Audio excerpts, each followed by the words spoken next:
Step 1, wake up early, gonna rise with the sun. Step 2, get some good, some food in you. Step 3, think real hard about what you wanna be. Step 4, everybody just do your thing. Wake up, today's gonna be a good day. Wake up, today's gonna be a good day. Wake up, today's gonna be a good day. Wake up, today's gonna be a good day. Wake up, today's gonna be a good day. Wake up, today's gonna be a good day. Wake up, today's gonna be a good day. Wake up, today's gonna be a good day. Yo, set your affirmations, aspirations. I got shit to do, the aftermath of preparation. Good food, good mood, blood in circulation. One step at a time, yeah, that's how you make it. Set a goal you control and the steps you take them. I try to pick one thought, have some concentration. And if I make a mistake, it's called education. I try to do this every day, call it replication. Wake up, today's gonna be a good day. Wake up, today's gonna be a good day. Wake up, today's gonna be a good day. Wake up, today's gonna be a good day. Wake up, today's gonna be a good day. Wake up, today's gonna be a good day. Wake up, today's gonna be a good day. Wake up, today's gonna be a good day. So life ain't easy, yo, I think there's a reason though. Ups and downs, just like every different season, yo. Sometimes I'm high, other times I'm barely breathing, though. I always gotta fight and hide from the demons, yo. Negative thoughts are poison, they rot. Head full of flaws, so here come the clouds. They'll never stop unless I can swap all the bad for the good in my head when I'm lost. Yeah, so I'ma fake it till I make it. Positive thoughts are overtaken, I got patience. One day at a time is how you operate a cadence. A flow, you grow, you show yourself a foundation. Stay away from all the shit that causes temptation. I know that I like to do it cause it's sensation. I live my life in my head like a narration. Don't expect greatness, do my best, man, I'll take it. Wake up, today's gonna be a good day. Wake up, today's gonna be a good day. Wake up, today's gonna be a good day. Wake up, today's gonna be a good day. Wake up, today's gonna be a good day. Wake up, today's gonna be a good day. Wake up, today's gonna be a good day. Wake up, today's gonna be a good day. Wake up early, gonna rise with the sun. Step 2, get some good, some food in you. Step 3, think real hard about what you wanna be.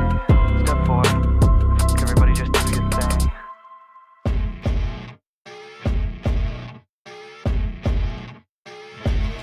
As you wake up in the morning, you want to find the latest, greatest information about criminal cases and have an intuitive conversation about the suspects associated with these cases.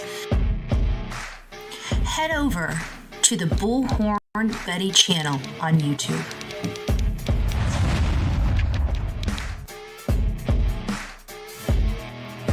Get breaking news right here on the Bullhorn Betty channel. Welcome to the Bullhorn Betty Coffee Club. Enjoy your stay and enjoy your day.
Well, good morning, my beautiful peoples. It's nice to see. I'm trying to find out which. Oh, that does link. Look at that. I do like that. Okay, well, I do have a way of linking them. Huh. I'll have to do that again. Hi, guys. I'm Bullhorn Betty. We're coming here from the Bullhorn Betty channel. Today's kind of a little crazy. I'm in a lot of pain today. We've got a lot that we're going to be covering today. I'm going to try to do it here, but I don't think I'm running the show outside of this show today from the studio. I just don't see it happening. We've got a lot going on for the updates today. So I'm going to get into a new case, Rebecca Parks. I know people have already started hearing about some of the, let me go ahead and pause this slideshow. Let me get the background I want. Which one do I want? Do we want old fashioned? Do we want rockin'? Ooh, I like that one too. I'm partial to the gold, but I'm not feeling very gold. So we'll go with we'll go with that one. That one looks good. I think that'll be okay. The people that are over there, oh, I'm so sorry. I started moving my thing around, and when I start moving my thing around, it changes my vertical.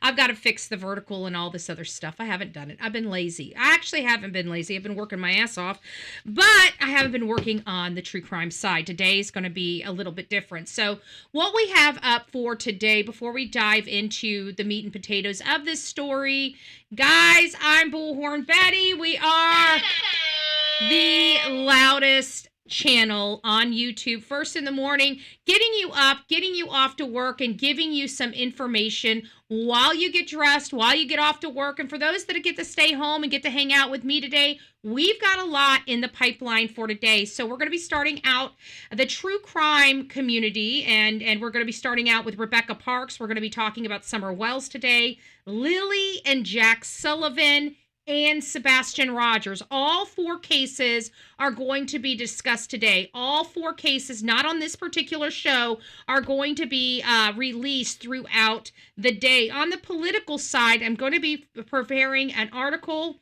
about the filibuster. And this is kind of a lot of people in the political and the federal side of the United States politics, there's been a huge call for the removal of the filibuster. I'm one of those people. I was anti removing the filibuster, but now looking at everything that I've looked at, looking at the behavior of the Democrat Party, previously seeing, Joe Manchin lose his job because they wanted to go for the filibuster. We're going to be doing the report on the filibuster about what is it.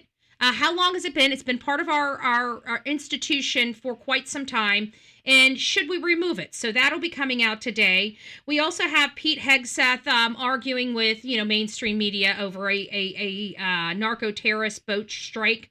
And they chose to sink the boat, and they're trying to turn it into a war crime because the Democrat Party is an evil. The hierarchy. Now, I know that your mom and pops here, you guys kind of have to deal with your party, kind of, sort of, right? But they are turning this, our war on drugs, in trying to hold. Like, we ain't selling the drugs, okay? So why any politicians have a problem with us stopping the substances from coming through here, you guys are going to have to deal with that, okay? I'm not even going to get into it. You don't even want me to get started on it, okay? So I'm just going to let you Democrats deal with your own problems, okay? But we can't be having this. We're not going to sit there and go after Pete Hegseth and say he's committing war crimes when he's doing his job, and he's doing a damn good job, by the way. So that will be coming out. We got some updates on the Tennessee. Many of us are in the Tennessee area, right? We've been invested in Tennessee for quite some time. We as a channel are highly invested in changing the landscape there, okay? We want tougher penalties for people that hurt children, and we did get a movement in the right direction with a special election in Nashville, and Van Epps did get that. So just congratulations to Van Epps. That was a seat we did need.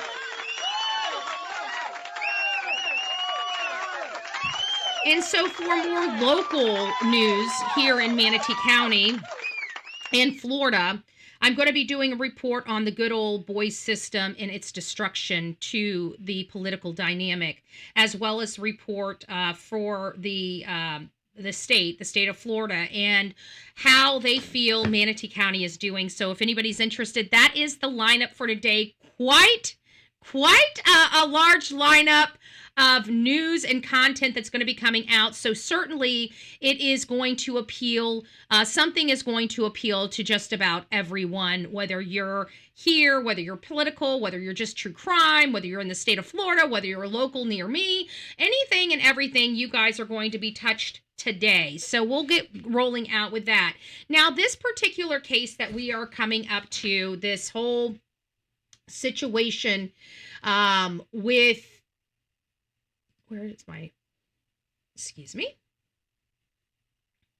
I've got to change to a different, nope, good gracious, there we go. Yep, that's it. And the poor folks over here, you guys don't even get to see me. Okay, there we go. So this is the case. Let me get this down so you guys can see this if you're on the vertical mode. I do apologize. It's going to be a little bit of a learning curve as I, continue to work on this vertical and landscape mode. What I'm trying to do is really, are people really coming over here for the landscape mode? If they are, then we're going to continue to roll with it. It looks like there's still, 1,000 or 2,000 people a day that roll through the cell phone.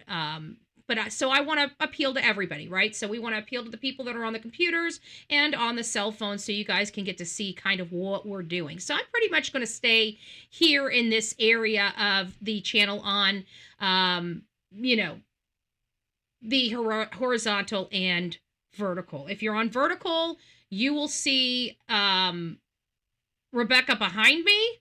If you are on horizontal, you'll see her next to me, okay? So that's how you know what mode you are on. Okay, now that we're done with all of this stuff, I am really interested in providing you guys as much information about this case as possible, and then we will discuss. Let me make sure that my chat is working. Chat is still working. So I'm going to say hi to everybody. I hope everybody's doing well. Melanie, it's nice to see you.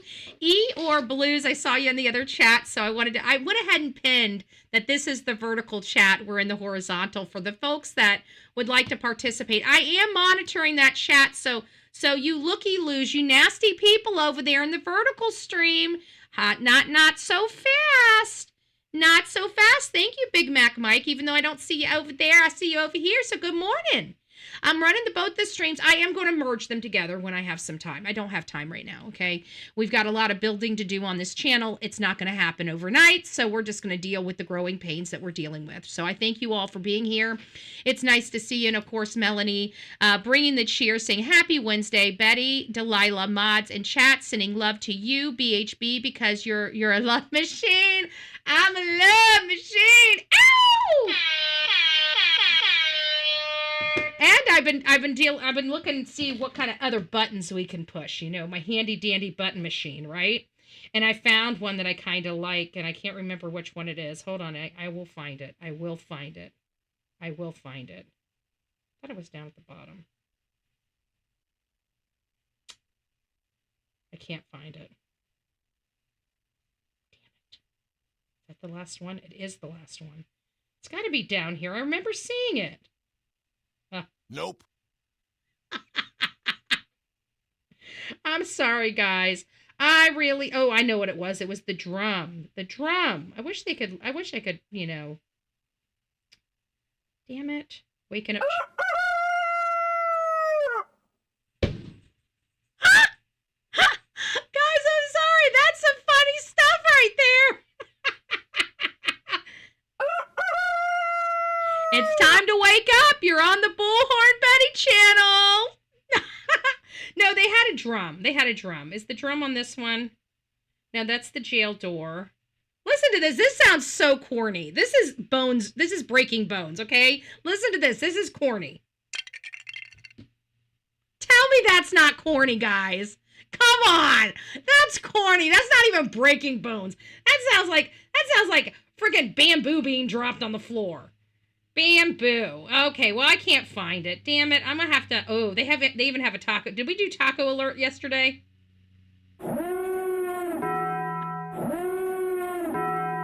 Doesn't have the same effect on Wednesday, I guess. I guess it just doesn't have the same effect on Wednesday. I'm sorry. Oh, I see sandwich and tulips. You guys are in the wrong chat, by the way. You guys are in the horizontal chat, but I see you over there. You guys can stay over there if you want to.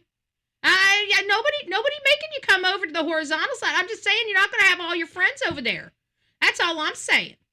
You know, that's all Betty's saying. We still love you. We just don't want you thinking we're ignoring you. That's all. Lisa B, always, it's nice to see you. Gigi for life, it's nice to see you. Houston, hey, babe. Sonia up in the house. Donna, Denise, it's nice to see you. B, Betty fan. Nightbot, our trusted Nightbot, working around the clock. Trust the process. It's nice to see you. Amelia, good morning, love bug. I hope you're doing well. Peggy, good morning. Groovy Gal is up in the house today. I gotta tell you, I feel like the go-go gadget little motorsport guy that says I can talk faster than anybody in the world this morning. I think that our espresso is really working overtime on me, but we're not going to stop talking because it's just our thing. Alcoholic, it's nice to see you. Hey, me and you. Oh, look who it is. It's me and you. Crystal Pistol up in the house. Yes, I do have to come up for a little bit of air every now and again. It's nice to see you, love bug. Mama, hello, good morning. Who else do we have? BMW Coupe, it's nice to see you. Dina, it's nice to see you as well. Good morning. Who else do we have up in the chat? I think we're kind of almost to the bottom. Oh, and of course, today is not my day. Alicia, Tulips decided to come on. Look at that. Big Mac Mike decided to come on over. Rover, come on over. It's nice to see you, loves. Yeah, we got the vertical for the bad people, okay, and the people that don't talk, right? The ones that just want to listen in the background, even not non-troll people. We got a lot of people that like watching the Bullhorn Betty channel. They just don't like talking to all of you. They don't like you. I'm sorry. You know, I question. You know, I like some of you.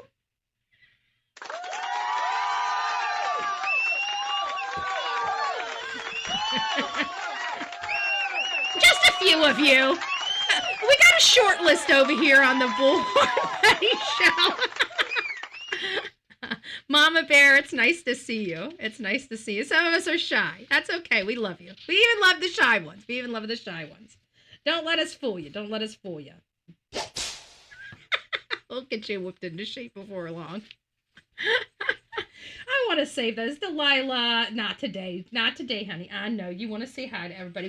We already rolling. Oh, you guys should see this little thing. She is just so cute. She got her little paws up on the little thing. She just stretches so hard, like, Mommy, I'm here.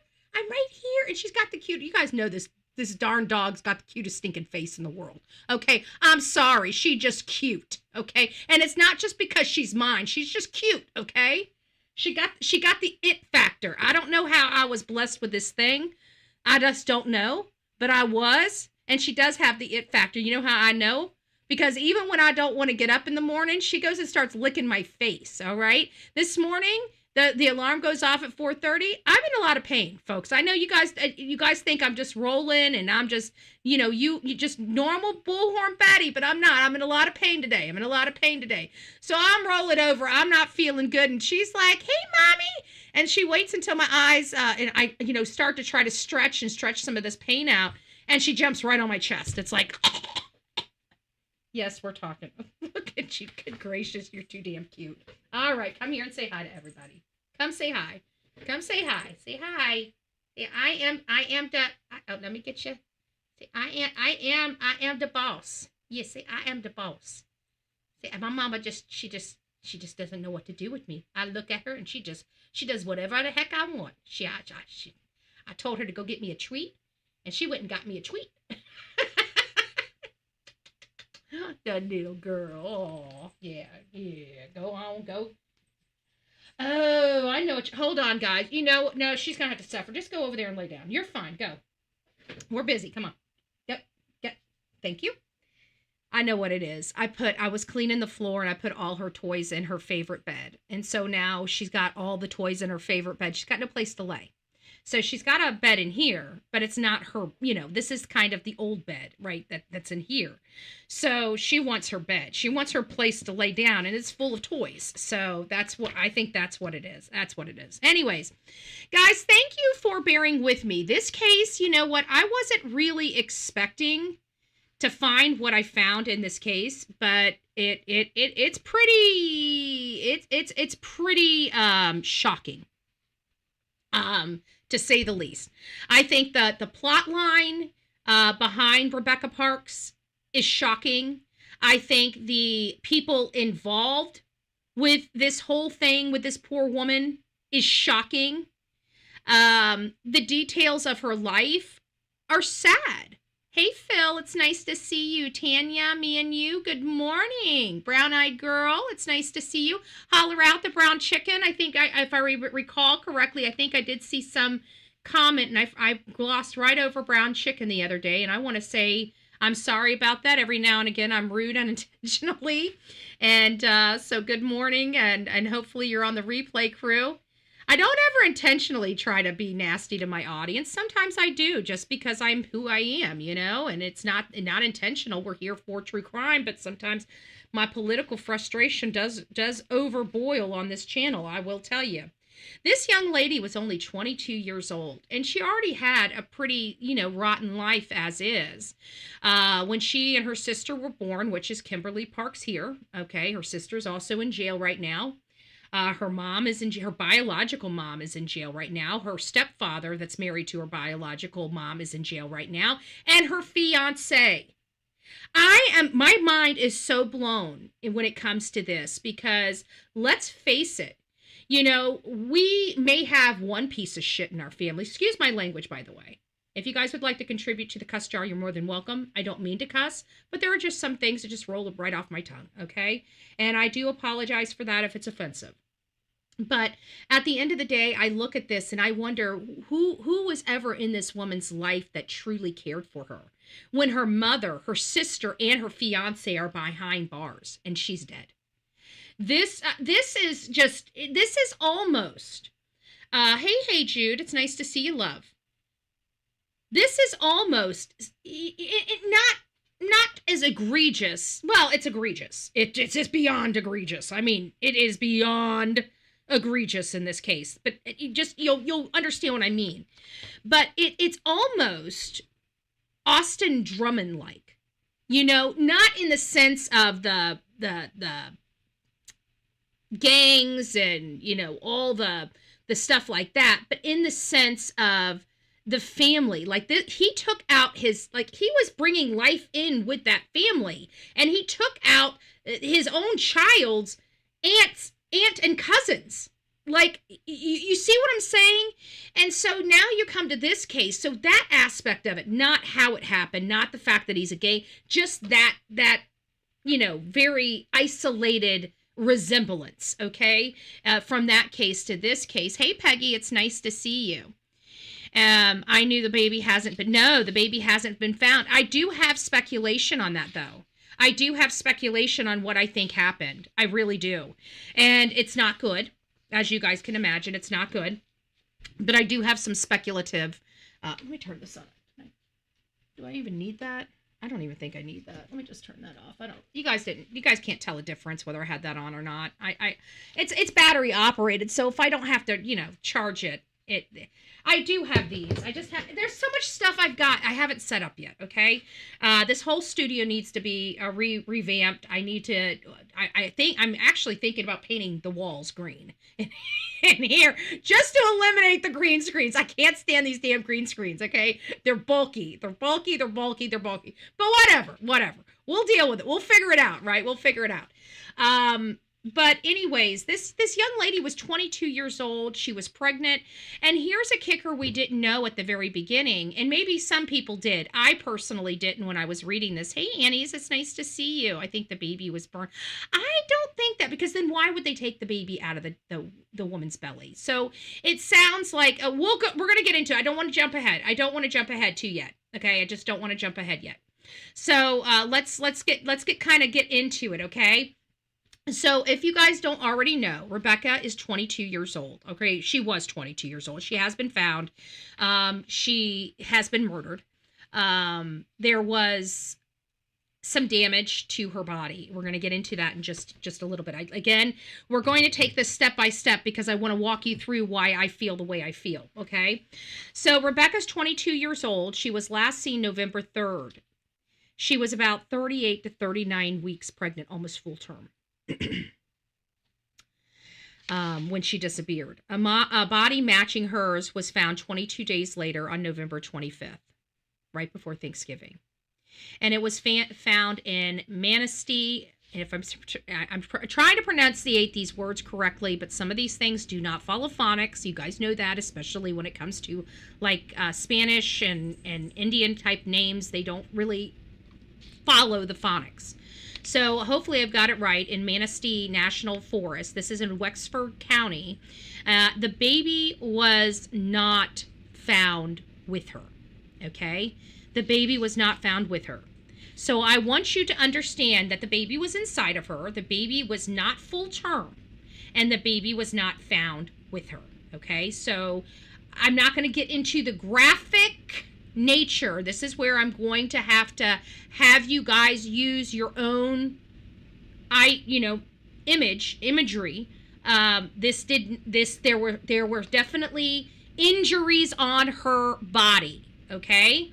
And a baby was missing. So that's going to be, I need some people here to connect the dots on what may have happened. Yes, Brown-Eyed Girl is getting it. Brown-Eyed Girl is getting it. Okay, Hey Jude just gifted a Bullhorn Betty membership. It looks like Brown-Eyed Girl's got it. Well, thank you both for that. Welcome to this crazy family we call the Coffee Club, i.e. the Insane Asylum. Grab your straitjacket in your padded room and welcome aboard. Yes, so you guys are starting to get this. Ooh, I don't have, hold on guys. I do not have our, excuse me, and I do apologize for this, but I do not have our live chat on the mode, the vertical mode. So let me pull this live chat for you guys, so you guys can see what's going on the live chat as well. There we go. We'll put it right above my name. There, I think that'll work. If it runs over, I'll try to adjust it, but there you go. At least you can see what's going on in chat. Sorry about that. So, now you guys are seeing and hearing. It's too graphic, in my opinion, to describe the injuries, okay? The only way I'm going to describe it, and I still think it's a little graphic, is bored out, okay? I don't know what else to say. According to the witnesses there, it was very obvious, okay? And it's very disturbing that a family could do this. So I do have suggestions that might explain all of this, but let's keep going through here. Her biological mother, Courtney Bartholomew, and stepfather, Brad Bartholomew, were arrested and charged with first-degree murder, torture, assault, causing miscarriage, stillborn, and related counts. Prosecutors allege the unborn was still forcibly removed and died. That's what I'm hearing. Additionally, Rebecca's sister Kimberly faces charges tied to tampering reports, and Rebecca's fiance was arrested on unrelated drug charges. Investigators and searchers for the infant continue. Authorities reported the autopsy found Park no longer pregnant. Those were the official words that were being used by authorities. No longer pregnant. When her remains were examined, searches for baby and further evidence are ongoing. It is a crazy case. You're right. This is highly disturbing. It is the details of the case are highly disturbing, but let's face it, we're true crime, okay? Everything that we cover here is highly disturbing, okay? But there are just some cases that have that just extra. Okay, this is one of those cases that have that extra, because we find it absolutely deplorable. We're good people. We love our families, right? It is hard for us here to try to understand the horrors in some of these families, because it's hard to it's hard to understand something we don't understand, right? We love our families. We love our children. We don't understand what it's like not to have love for our family or our children. There are people out there that do not have that love for their family that we all possess. They are messed up people. Right? They're messed up people. But what a shame. What a shame. Beautiful young lady. Beautiful young lady. She got out. Okay, she was adopted. Her and her sister, Kimberly, were no longer with their mother, Courtney. They were adopted out very young, from my understanding. It sounds like Rebecca, always maintained some type of relationship with her biological mother. Again, this is one of those cases, but I'm understanding that Kimberly was also taken out of the house and in foster care as well. But we'll go through all of this because, again, it is pretty shocking. It is pretty shocking. I did a lot of extra details. Sorry, you're going to be hearing me hit. I could pull it up on this. It'd probably be easier if I just pulled it up on this, but I didn't want to be messing with my I don't like this. I've got to get a whole new mouse and something that's working better for me. There's just some things I just don't like the way they work. But at the end of the day, a pregnant woman disappears from northern Michigan. 3 weeks later, searchers find her remains in a national forest. Her unborn child gone. Today, the people charged in the disappearance include the woman's own biological mother and her own biological sister, a stepfather, and a fiance. This is the case of Rebecca Parks, and today we're going to examine what happened, who's been arrested, and what investigators say about the missing baby. Okay? I'm just going, before we get started on here, I want to get through this a little bit further before we dive into it, but in all fairness, I do want to just make a statement here of my own volition here, instead of it being so catered. But I believe that this is what I believe happened. This Rebecca came across $2,000. So she was in possession of $2,000 at the time of her death too. I think it was the $2,000 that contributed to her death. I think her family, she's around a bunch. She may herself be an addict. I don't know her history, but I if her husband is slinging substances, and her mother, and look at all these people. You can tell all the people around. She's got a beautiful face. The victim is beautiful here, okay? The victim looks very beautiful, and you're looking around to all these people that are around her, okay? Now, let me just bring this up, and I this is not to victim shame or victim blame or anything, because you guys know I don't really care. I don't believe that people that are on substances deserve to lose their life, whether I agree with their lifestyle or not. It's not for me. I don't live these people's lifestyle. They have to live their lifestyle. I judge their lifestyle, just like other people judge mine, right? But I don't want anything bad to ever come to anyone, ever. And nor do I think somebody that has substance abuse is okay to extinguish just because they are a little different than the rest of us or struggle. I don't believe that. I love all people. I truly believe, from the background I come from, that people on substances and drugs and alcohol and stuff, they can be saved. They can be saved. They can get their life together. They can change their life and live an amazing life. I know it. I've seen it. I've done it myself. It's a hard walk to walk, but those that have it in them can get through it. And so I always believe in second chances. In part, there are some things that a person will do that is no chances here for me. I don't care. I have to just section that out. I am a Christian woman, but I do believe in DP. I do believe in holding people accountable with their life. There are things that I just believe in as an American citizen in the way that I have been brought up in my ideology. Okay. However, we have clergymen in clergy women that are out there that believe that every soul is savable. Okay. And that's their job. Okay. That's not my job. I just because I'm religious and just because I'm a Christian does not mean I believe in those values. I believe there are things that that just make you a monster. Hurting a child, being a predator to a child, there's no love in my heart for that. You know, I know that that's my weakness, so I give that over to the clergy people, right? Those are the people that are designed to handle those sensitive topics. I'm not. God did not build Bullhorn Betty in that way, okay? And if we believe that God doesn't make mistakes, then I have to believe that I'm not a mistake. I have to believe my mentality is not a mistake. So I leave my job to me, and I leave their job to them.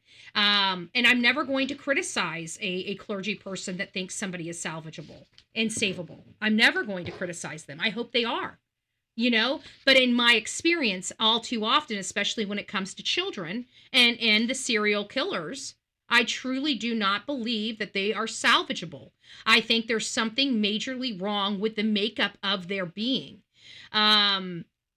You know, why are they like that? I don't know why they are like that. I just know that because nobody can explain it, there's no cure for it, okay? And unfortunately, they wreak havoc on society and we can't have it, you know, unfortunately. So, you know, what do you do? What do you do? But this case, I think, defies all humanity. A mom, a stepfather, a sister, and a fiance. So two things may have happened. Okay, she may have also been in substances. She may have, okay, OD'd. This is a real possibility in this case. Okay, you don't ever want to think a pregnant mother is doing those things, and I understand it. But I'm looking at her family dynamic and who she made that baby with, and it's a far stretch for me to believe that she's not diddling in that kind of lifestyle. Okay, and the kind of substances can unalive somebody. Okay. So what could have happened? Now, I it's just depraved as this is. You know, we're looking at this case in one singular lens, that these people are homicidal freaks, right? But does that really fit this case? I don't really believe it does. We've got a lot of drug addicts here. Okay, so I'm kind of developing a theory with me, and we're going to kind of break into that a little more detail as we break down. But I think that there is a possibility of her ODing and them trying to save the baby. That is one of the elements that could meet all of these things, you know, because it is her mom, it is her sister, it is her fiance. So it could be a situation where she was dying, she was dead, and they're trying to save a child. Now people are going to say, I already see people, Nancy's like, no way, too far-fetched. I'm just putting out possibilities here. Okay. This is not anything I'm, you know, on. That could be one of them. The other, because she did have $2,000 that day, and they're trying to imply that they might have unalived her for the $2,000. I don't know. If you're an addict and you get money like that, you're going to the D-man's house. Okay. You're going to the D-man's house. Okay. If she's like that and she's got that money in her hand and she's hanging out with all of these not so savory people, that's a lot of substances. $2,000 is a lot. Okay, folks?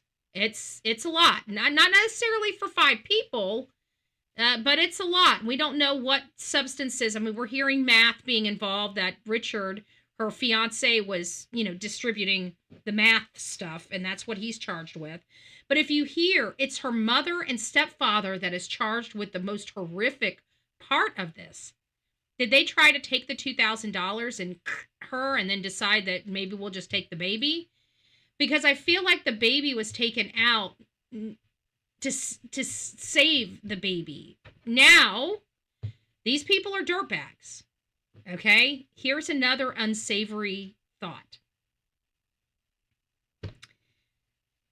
Did they take this child out because they already had, like, maybe a cha-ching on the other end, a transaction? You guys get it. Something like ST or HT, right? As disgusting and vile as that could be, you know, it could be ST or HT. Right, Plant Lady. That's kind of where I'm going with it, right? And so that could be, I mean, we got some theories here, but we need to identify what may have truly happened, not just, outlandish theories. We need to have something that we can, believe. And in this day and age, it's not outlandish either, guys, because think about it. I never thought, but look at Michael Monkey Vaughn's case. Look at the limited details that have started coming out with Stacey Wandra's arrest. I mean, it was Adrian Lucen that put a dollar bill, $10,000 is what he says he could have the going rate for in California for a blonde hair, blue-eyed. You guys get it. You guys get it. So is it that? I mean, we got a lot to go through here. These people are unsavory people. How unsavory are they? We will walk through the timeline, the arrests, the autopsy reports, results, unanswered questions, right? Here are the verified facts from law enforcement. Crazy bio mom wanted babies, supposedly, IVF, possibly. We've heard some stranger stuff. I'm not opposed to any of this, folks. I'm not opposed to any of these theories, because this case is very, very bothersome. It's deplorable. And I don't want to, support monsters, but I'm very skeptical. I'm very skeptical with this case here, about the whole first-degree murder charge. I'm not sure that we can rise to that level just yet. Hey, Outer Banks, it's nice to see you, love. Veronica, good morning. Jekyll and Hyde, it's nice to see you. Nancy, if I didn't say hi to you, it's nice to see you.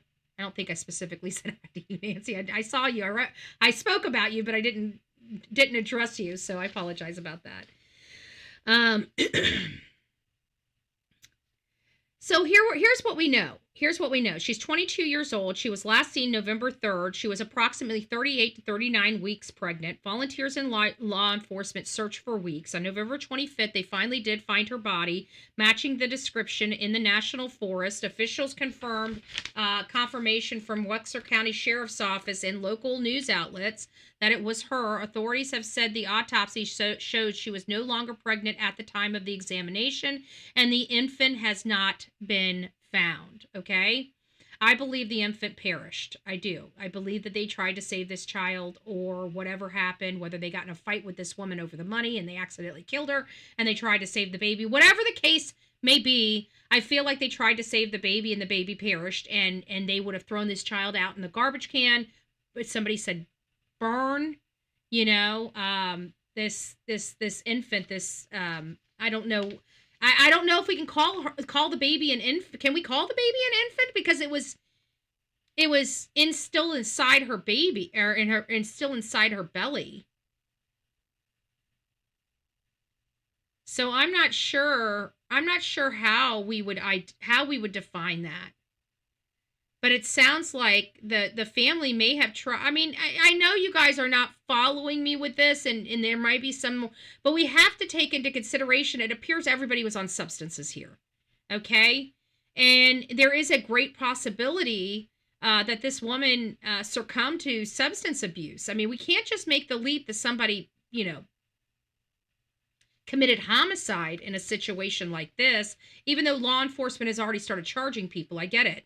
But in the work that we do, we just can't take their word for it without, what was the motive of unaliving this woman, and with all the substances. I mean, look at these people. I mean, does anybody believe that not one of these people are on drugs?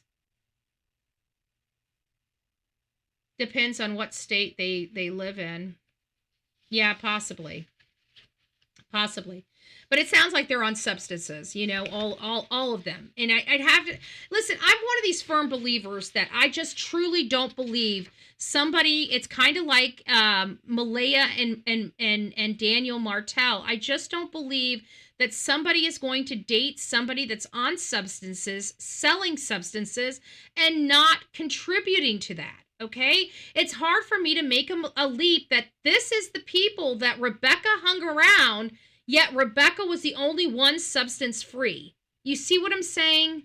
So we have to apply that here, but we'll keep going. We'll keep going. This is just my opinions. Well, I've got psychological, ChatGPT may not agree with me. We'll see.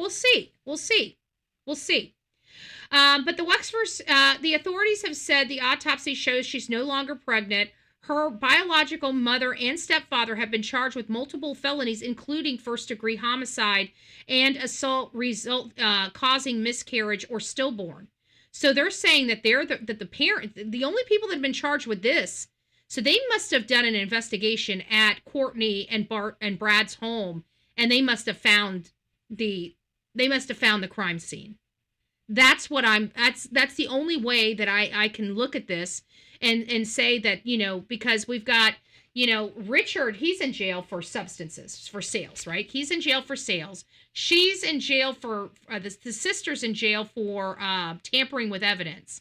Okay, mom and stepdad are the ones that are charged with homicide. So for the people on the, which you guys can't even see him, but you got her fiance up here, you got her sister down here. This is the victim. This is her mother, and this is her stepfather. For those that are on horizontal, I was just giving a breakdown to the people that were in the vertical mode of who's who in this particular case. So it's the mom and the stepfather that have been charged with the homicide and those types of charges. So in order for them to be charged with that, they had to have found the crime scene. They had to have found the proverbial pool of blood, okay? They had to have been able to find that or locate that in order to make those charges, in my opinion, because I don't think her just walking out of the house and getting into a black car would automatically, even when they found her body in the national park, I don't see where it appears that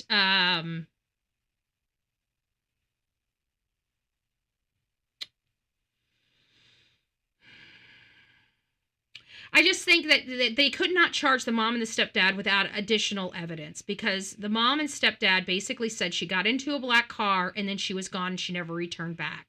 Then her body was found in the national forest. So in order for them to charge her, even after they found the body, they would have had to connect her body to their home. And so the only thing I could think of, just thinking off the top of my head, is they would have had to been able to find the crime scene. They had to have been able to find the proverbial pool of blood. I don't see where, because even if they found her body out, and there's no telling that person that she allegedly got into the black car with wasn't the responsible party that did this to her. So for them to charge the mom and the stepdad, there had to have been some evidence, some not circumstantial, some physical evidence that attached that crime scene, that victim, to a crime scene, to the mom and the stepdad. That's just my opinion. We don't have that yet. So Rebecca Park grew up, what is it, town? Okay, so she grew up in her hometown, which is this area, the Wexford County. Public reports say she was adopted and raised by another family. So that's what I was trying to tell you guys early on. And she kept contact with her mother. She was in the final days of her pregnancy, due within days of when her remains were found. Victimology analysis, young, pregnant, geographically local network, contact with biological mother and relatives the night she disappeared. These are all risk factors that created both opportunity and motive for whoever was responsible or involved.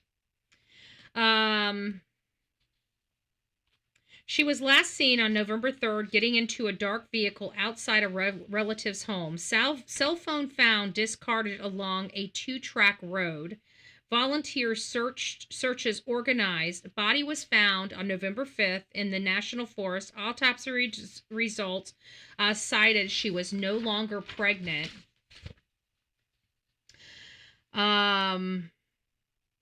What evidence do investigators have to a point, that points or led to these arrests? And those are kind of where we're kind of stuck, because we have to believe that there was something, but what do they have? Hey, want to be sleuthing something? It's nice to see you. Good morning. Good morning. The charges read for Courtney and Brad: first-degree murder, torture. They've got her for torture. What happened? What does law enforcement think happened? So they charged them with torture, assault causing miscarriage or stillborn, conspiracy, unlawful imprisonment, removal of a deceased body. So I have to think for all of these charges to be there was some type of conspiracy. There was something that they used. They have to have some. I don't know of law enforcement charging these types of charges without having some really strong evidence. And my question is, why would a biological mother do this to her child? Her adult child? I don't know.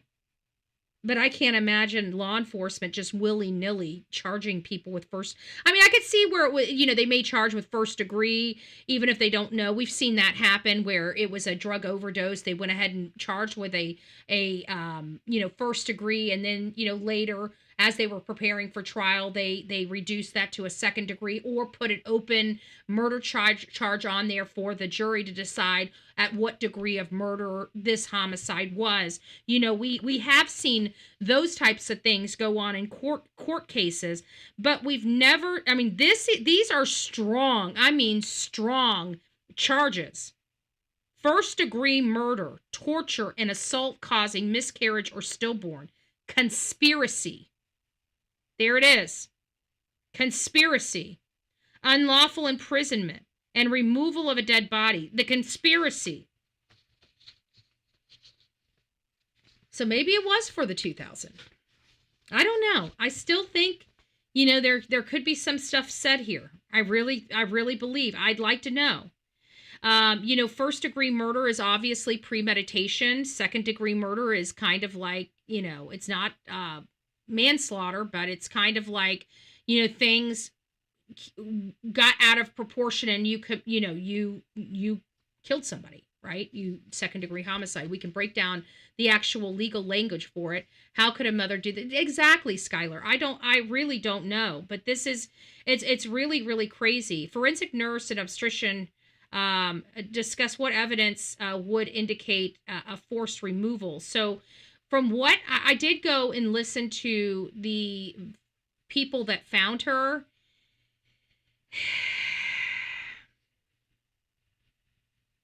it was very obvious that the child was intentionally removed from the woman's stomach area. From everything I could read, it was pretty disturbing. Pretty disturbing.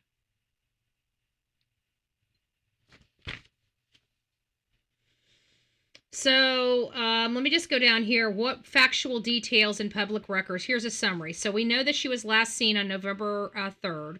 Her cell phone was discovered, discarded near her mother's home. The body was found on November 25th. She was reportedly 38 to 39 weeks pregnant. However, when her autopsy was examined, there was no child. She was not pregnant. The child had been removed. The arrest and charges: biological mother Courtney and stepfather seem to have the most serious and significant charges of the first degree homicide, conspiracy, torture, stuff that causes a miscarriage. Just really horrible charges that they've charged these two parents, and both of their bonds have been denied at arraignment, so they're going to be behind bars. But there is still a bond on Richard Fowler, which is $1 million, and on her sister Kimberly Parks, which the last I heard still remains at $750,000 at this moment.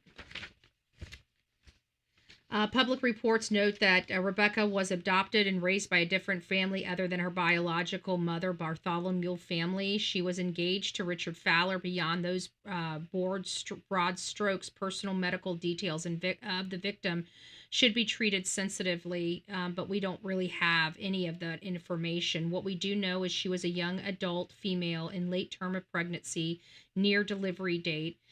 Presence of biological family contact visited by biological mothers the night she disappeared created both proximity and access.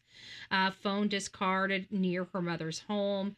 No public evidence Rebecca had a history of violent involvement or dangerous associations before the disappearance. I do believe she was, everybody she's hanging around with is on substances, so there's got to be a substance element there in her life. There just has to be. I'm sorry. The arrest of the mother and the stepfather, charges including acts consistent with alleged forced removal of an infant. Investigators recovered the phone and located the body in a forest area. Familiar perpetrators or infanticide or forced birth cases sometimes have motives including resentment, desire for the child, and fertility history. Local reports indicate the Bartholomews had struggled with infertility, citing carefully as reported. So it sounds like maybe her mom and stepfather wanted the child for themselves.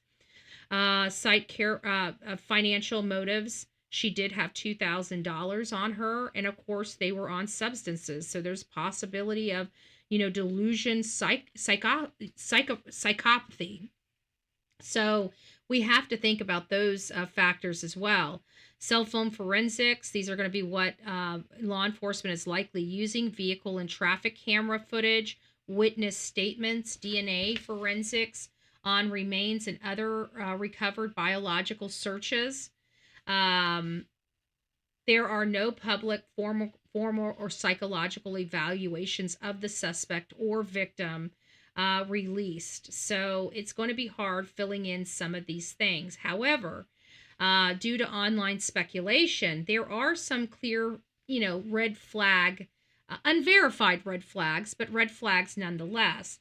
The idea that Rebecca's biological mother planned the abduction to obtain a baby because of infertility. This matches some local reporting of infertility struggles. The baby was sold or taken across state lines. That's, one of the things that we talked about. Claims that the fiance or sister were involved in a larger conspiracy. The sister has been charged with tampering with evidence and information like that. Graphic speculation about exactly how the infant died.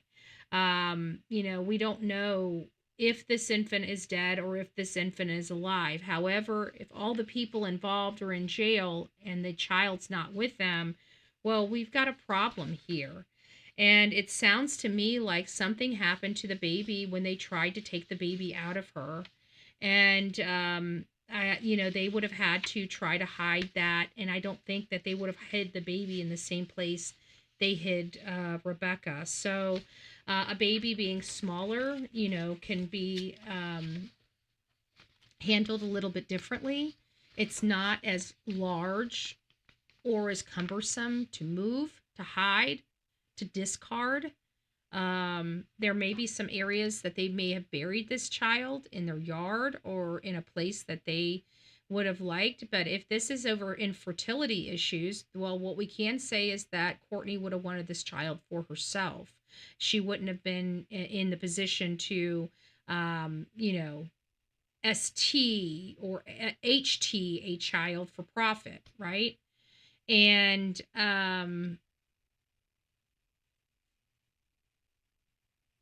I feel if this child was alive, the child would have been found with the grandmother. The child is not with the grandmother. I think we're going to find out this child did not make it. It's you can't just, children, babies are not like that. You can't, I know in many cases we can comfort a child. But when a mom perishes and, it takes too long to get the baby out, the baby's going to have psychological or even problems if they, that air is cut off if they don't know what they're doing and they cut too deep and hurt the the baby inside the womb, well, when that baby is delivered, they're going to have things that they can't do. It's not like if there's any problems here, they can't just go to a hospital and get help. I mean, what they did was beyond disgusting, right?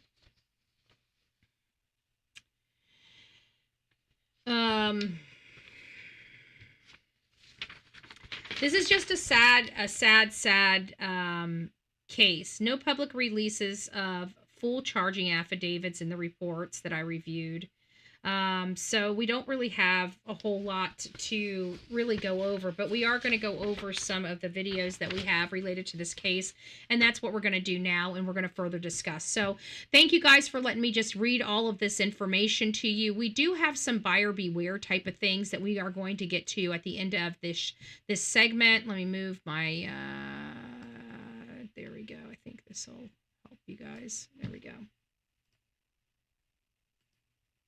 Are now charged with her death. And those charges giving us a glimpse of what investigators say happened to the 22-year-old and her baby. Rebecca's biological mother and stepfather, Courtney and Bradley Bartholomew, in court today on 8 charges each. Now, we are warning you, the details of this case are very difficult to hear. Up North Live's Tony Lundy joins us live from the Wexford County Courthouse, where the couple was charged with the murder of Rebecca and her baby. Tony, what was the atmosphere like inside that courtroom today? Well, Melissa and Mark, the courtroom was packed with family, friends, and others from the community, all hopeful to find answers on this month-long case. But many left that courtroom today heartbroken. The graphic details laid out by the prosecuting attorney describing what investigators say led to the death of Rebecca Park and her baby. The accused, Rebecca's biological mom, Courtney Bartholomew, and stepdad, Brad Bartholomew. They brought Rebecca Park to their home. They forced her into a vehicle and took her into the woods where they stabbed her, forced her to lie on the ground while they... Okay, now we have the details. See, I didn't read any of those details. But again, I'm just now getting into this, and I went and pulled reports on everything going on. I knew it had to be serious, but I was hoping that we had something that was incorrect, because there's substances here. And I'm interested in finding out how they plan on prosecuting this case, because this is so egregious. This is so egregious. Let's keep going. Cut her baby out of her, ultimately causing her death and the death of the baby. The courtroom was filled with the same people who desperately searched for Rebecca after she was reported missing 1 month ago. And now, hearing the details that led to her death left many visibly distraught. The prosecutor asking the judge to leave no room for leniency. This is as heinous and as awful a case as it could be. And I don't believe there are any circumstances in which Mr. Bartholomew should be granted any bond. The judge did agree, ordering both Courtney and Bradley Bartholomew. How in the hell do you do that to your freaking child? Can somebody just, what the hell is going on? How does anybody ever think, this ain't gonna work? Does anybody think of the consequences?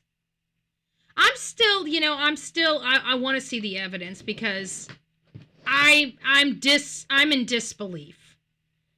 I mean, I know there are pieces of shit out there. I mean, obviously the mom wasn't very good anyways. I mean, she lost all of her kids, and I'm talking about the woman that's behind bars right now for this. But what? I'll look at an episode. I don't think it's possible. Listen, I was on a lot of crap, okay, in my 20s. Good gracious. Okay, never once in my mind did I ever want to hurt somebody, okay? Even on my worst days, okay? And some of those days were pretty frustrated. And never did I want to hurt anybody. I don't think, I understand that just because the substance didn't do that to my brain doesn't mean they won't do that to somebody else's brain, because you're putting chemicals to a brain that functions your entire body. your arms, your legs, how you think, how you process information. Like you could really, do something. I don't know. This is disgusting. Like this is rough for Betty. We talk about a lot of cases on this channel, a lot of some pretty skunky, funky, stuff on here. But this, folks, this is bad. This is bad. You to continue being held without bond and are ordered to not have communication with one another from the jails. Live in Wexford County, Tony Lundy, Up North Live News. Thanks for listening. Wow. Rebecca Park's body was found 3 weeks after she was reported missing, 38 weeks pregnant. The baby was not found, as we clearly know. I don't know why this keeps putting this stuff up there. No. Oh, wait. Maybe I have to hit the camera button. There we go. Hey, you guys are live right now. I'm ready whenever you guys are. Are we ready to go? Earlier today at approximately 2:16 p.m., a body was discovered in the Manistee National Forest not far from here. Currently the Wexford County Sheriff's Office, the Michigan State Police, and the Michigan State Police Crime Lab are investigating that scene. The young lady that was found resembles Rebecca Parks, a young lady that went missing on November 4th, and we are currently actively investigating that. So if you have anything you want to say, or if there's any questions? You can always tell the officers and law enforcement agencies that don't deal with this kind of crime, don't deal with a whole bunch of cameras in their face. A lot of law enforcement don't deal with that. So when you hear them on here and you're like, oh wow, they speak awful, it's because they don't have to deal with a whole bunch. It's a different beast when you got cameras and microphones. Stuck in your face, and how you deal with that and trying to get the information, and you got so many things to remember, because you can't say this, you can't say that, you got to be very, very cautious of what you do release. You got so many things going on in your brain that you try to get a statement, but some people just aren't prepared for this. This is one of those things. I don't think it's a bad thing. I like to see this because it tells me there's not a whole lot of crime going on, or major crime. Every place has crime, but is it major crime? Is it violent crime? Is it crime that's lethal? What kind of crime are we dealing with? And that's what we like to get down to the bottom of. That appears to look like her? Yes, appears to resemble. It resembles Rebecca Parks. So you're not saying for sure that it is Rebecca Parks? We cannot confirm until the autopsy is performed. What about the clothing she was wearing? Was that similar to the clothing she was described leaving? I know there was two descriptions, but... We can't answer that. Yeah, no comment on that. But I'm sorry, go ahead. I was just going to say the area that she was found in, this body was found in, was it one of the areas that had already been searched by police or from that group? It was not searched by that group. It was no formal search party in that area. So basically, and this is kind of where what I like hearing with the search parties, because you got law enforcement. You have to remember, this is an adult, okay? No matter how much law enforcement says they take these cases seriously, they do not, okay? Very, very rarely do you get law enforcement actually taking the case of an adult seriously right off the bat, okay? It just doesn't happen. I recommend that if you know somebody, or, whatever the case may be, you go and sit your butt down at that sheriff's office until they take your case seriously. Okay, if you have an adult missing person and you are scared out of your mind, do not let law enforcement tell you you have to wait 24 hours. Do not let law enforcement tell you you have to wait 48 hours. If they want to make you wait that long, you sit yourself in that chair until they get sick and tired of looking at you and they're willing to take you seriously. Because you don't have 24 hours or 48 hours to wait. Why? Because we are in a situation where somebody might lose their life if they're not found. So we don't have 24 to 48 hours to wait for our loved ones. So my recommendation is always go down to the law enforcement and sit your butt in that chair until somebody takes you seriously and fail to comply, everything respectfully. They tell you nobody can help you. That's all right. I'll sit here until somebody does, right? If they try to be and rattle your tray, thank you, I appreciate that, but I'm going to be right here until somebody takes my case seriously. And you keep repeating that no matter what they say to you. Until somebody takes my case seriously, I will be right here.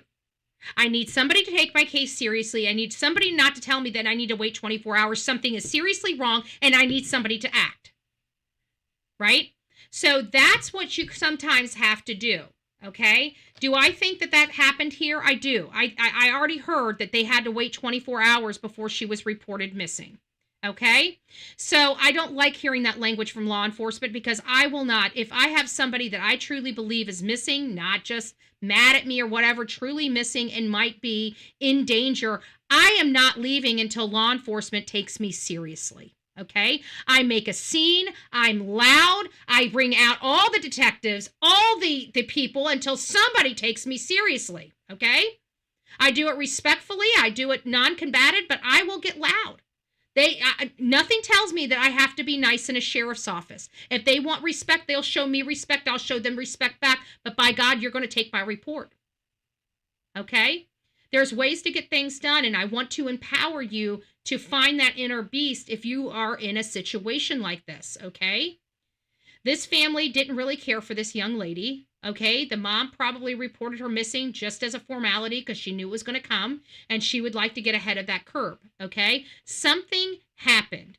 It sounds like, according to law enforcement, they have evidence to produce to the jurors that will show that this family conspired with one another to take that child from this woman in such a gross, grotesque way, to the point that they basically kidnapped her and did what they did to her. Why were they not charged with kidnapping? I don't know. But let's keep listening. Is there any other details that they can provide? Those citizens were searching it today, and they found the body. Well, that area had been searched just by people in general, don't you think? Yes, I think so. And there's been a lot of hunters out in the areas. Right. That's correct. Do you believe that this body may have been placed there recently? I don't have any comment on that at this time. Good questions. This is a very active investigation. There's a lot of moving parts, and we will, Sheriff will give updates as soon as it becomes available, but right now it's very active, so we have a lot of detectives Great questions, though. And department members working on this. Can I ask about Good morning.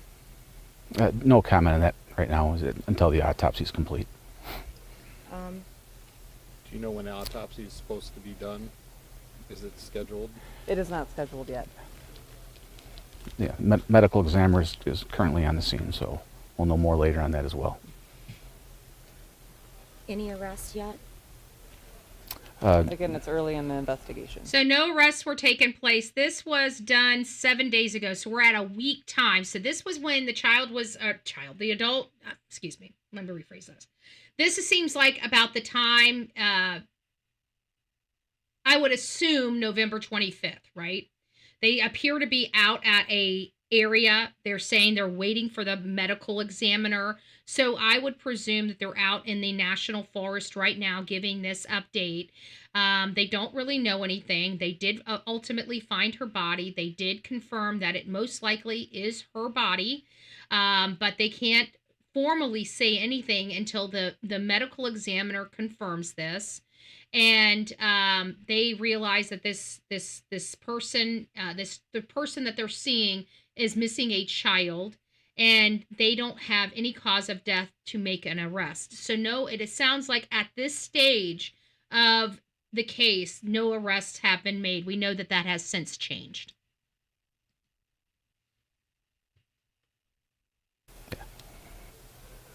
Any other things that you can tell us? Unfortunately, there's nothing more. We don't believe that the citizens at large are in danger by any stretch of the imagination. It's a tragic time in our county, and hopefully this brings some closure to this awful incident. Was she visible? Like you could just see her wherever she was found? I'm not going to comment on that as well either at this time. Interesting. You know what? I don't recall that being a... I don't remember the group that found her saying anything, whether she was above ground or below ground, but the way that they were describing it and the way they were able to see the belly, in all fairness, it doesn't sound like they were out there with digging equipment. So I'd venture to say that this person was probably covered with some debris, but on top of the ground potentially. That's just I want to clarify that it's not a fact. That is just my assumption based on very limited facts, and I did not see these people, and I don't remember exactly everything that I read. I've read a lot of stuff this morning.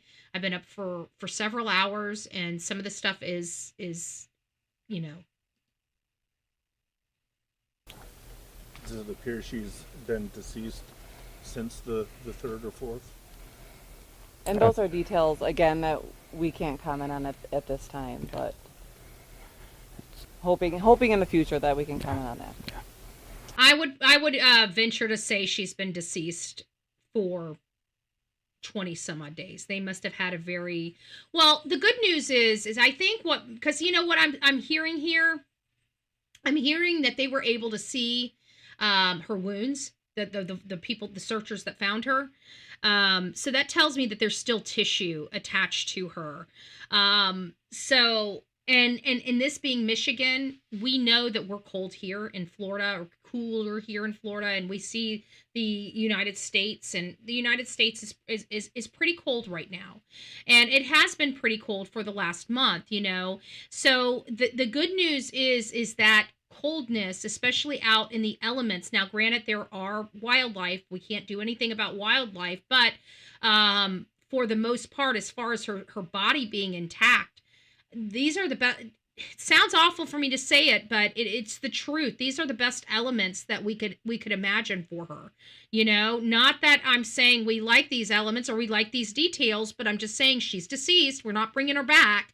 You know, we want her case to be, you know, solved and everything like that. So in all fairness, I do believe that she, you know, her body was preserved because of the weather.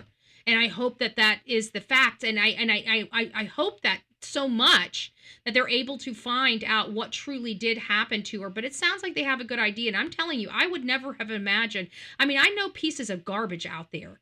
But this, guys, this case is breaking my heart. Her own mother, her own sister, her fiance is wrapped up in this. Who the hell could this poor little girl trust? I'm calling her a little girl because she's 22 years old. She's just a baby. She's just a baby, and not one person in her entire life was trustworthy, really cared about her health, her well-being. I like it does something to me because, again, we come here every day, and I think one of the things that we I just don't think we understand is how we have our family. Like, come on, like there's a few people. Raise your hand. You don't have to say who it is publicly, but let's be honest. There's a few people in our family that we don't like, right? You know, Uncle. I'm gonna say Uncle Joe's a little creepy, but I'm trying. I'm not.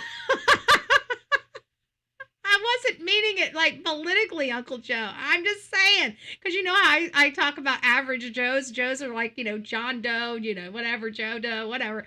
Anyways, I wasn't me, but you guys know. You guys got, that cousin that's all that, that cousin that always brings like the prostitute to the turkey table, we got that one person or a couple people in our family we don't like, but we still love them, right?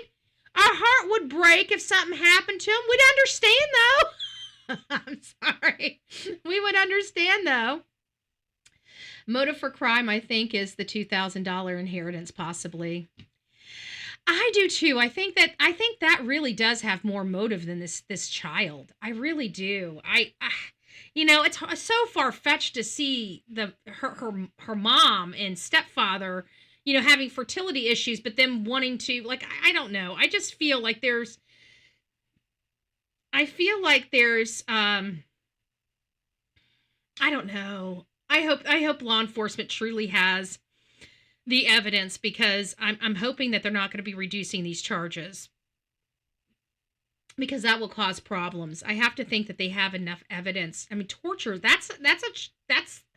you have to have some serious probable cause for torture. I mean, probable cause is a low level. I mean, it's the lowest level of getting something over the legal line. That's why you can charge on probable cause, but you have to, be convicted beyond a reasonable doubt. You see what I'm saying? And I'm hoping they charged them with this, and I'm hoping they have evidence. They must have something that really identifies that this was the her. Like, they targeted her, she didn't have a good relationship with her own mother. Her mother targeted her when she found out she was pregnant and wanted the baby. Like, this is far-fetched. Like, I'm sorry. I mean, this whole story feels like something out of what is it? That Andrews, A something Andrews. What is A.G. Andrews books? The ones that had all those weird, incestuous, crazy books of the 90s. V.C. Andrews. That's it. V.C. Andrews. That's it. The V.C. Andrews books. Am I saying it right? Having an ex-daughter-in-law, I couldn't turn my back. Exactly. V.C. Yep, that's it. That's it. Exactly. Want to be sleuthing. Okay, but you got the hooker. Okay, Betty, laugh out loud. You got the hooker family? I don't know what movie I was watching, but there was a movie I was watching, and they're from like New York, and it was the Italian guy, and I think it might have been like one of the movie. I think it might have been. I can't remember what movie it was, but I could have. They're talking about their cousin coming to the party with a prostitute, like she. And I'm sure she wasn't a prostitute. I'm sure she was just, like a floozy, right? That he probably picked up in a bar, big rouge. I don't think he was paying her. I just think, and that's what the family was saying,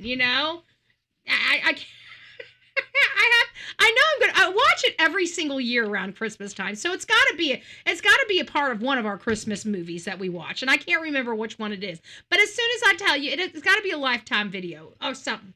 If I find it, I'll let you guys know which one it was, so you guys can go watch the prostitute at the dinner table. I know you guys are all nosy like that. I truly get you. It's funny. It's funny. Yeah. Come on.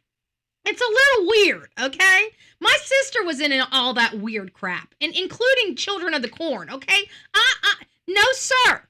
Not today, Satan, okay? All right? V.C. Andrews, it's almost like Stephen King. Like, they're creeps, okay? I'm sorry. I know that they're worldwide recognized authors, but who the hell comes up with some kind of crap like that? They got to be twisted of the mind, okay? I'm just saying. They are twisted of the mind. They probably need to be, where is it? Do I have my jail cell? Where's my jail cell? I know I got a jail cell door on here somewhere. I hate having to keep looking for all these things. I want to save. There it is.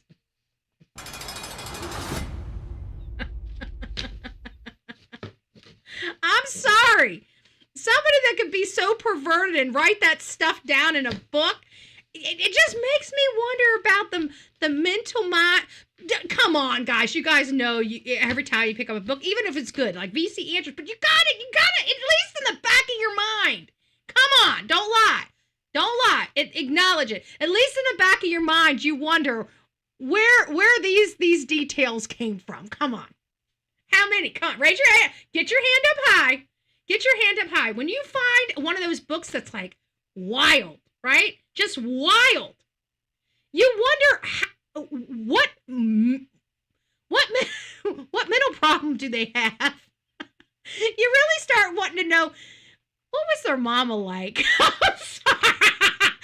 sorry. I don't know. When I start reading this stuff, like, V.C. Andrews, and, a lot of that stuff is pretty taboo. Some of those things are pretty taboo she writes about. And you're wondering to yourself, like, what kind of lifestyle did this woman have to be writing about this taboo crap, And it makes you want to know, like, with Stephen King, is he really, like, it makes you feel like, he lives that double lifestyle, right? Come on, guys. You guys know that you wonder about Stephen King now. Now, he writes some creepy shit. I'm sorry. How do you get that creepy? Please, and how do you describe creep so well? That's what I want to know. How do you describe the creep so well?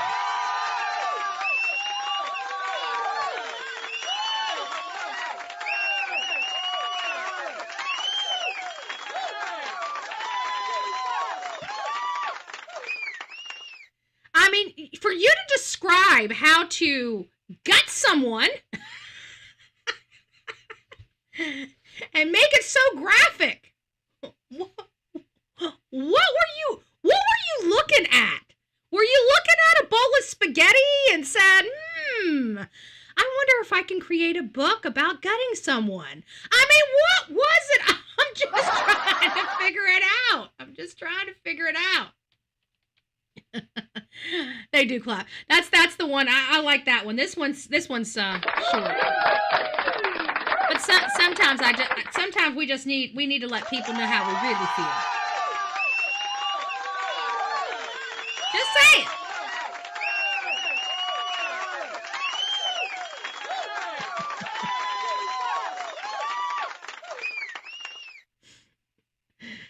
I don't even know what would happen if these book writers actually had like a tuna fish sandwich. We might be that's how Moby Dick was found, author. Somebody was eating a tuna fish sandwich, and next thing you know, you got a big whale eating a big boat, and people living inside of it. No, I don't know what Moby Dick's about. I never read Moby Dick. I got the footnotes. That's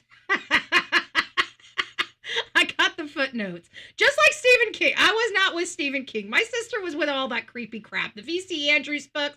I was with the Boxcar Kids, okay? I know you guys see Bullhorn Betty now and you're like, she was the Stephen King type. No, I was not. I was not the children. I was Boxcar Kids. I'm telling you. Have you guys seen those? I was Nancy Drew, okay? My sister was Stephen King. My sister was V.C. Andrews. My sister was Children of the Corn. Yeah, okay? So I don't want to hear it. I didn't like it. I liked Terminator.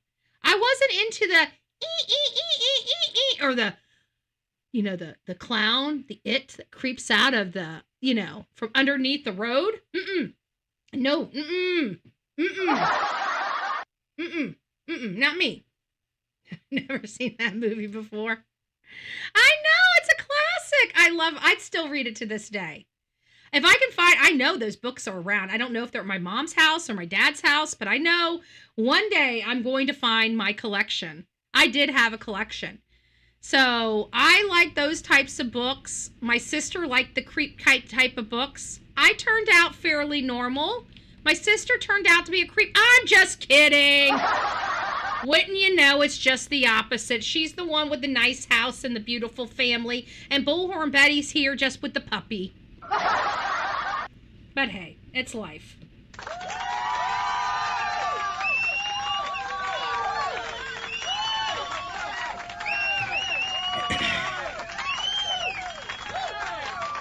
VC Andrews. See what else we got. And the Detroit Press. Let's see what we got here. Todd with today's Voice Briefing. It's Monday, December 1st, 2025. This is Natalie Davies with the Detroit Free Press.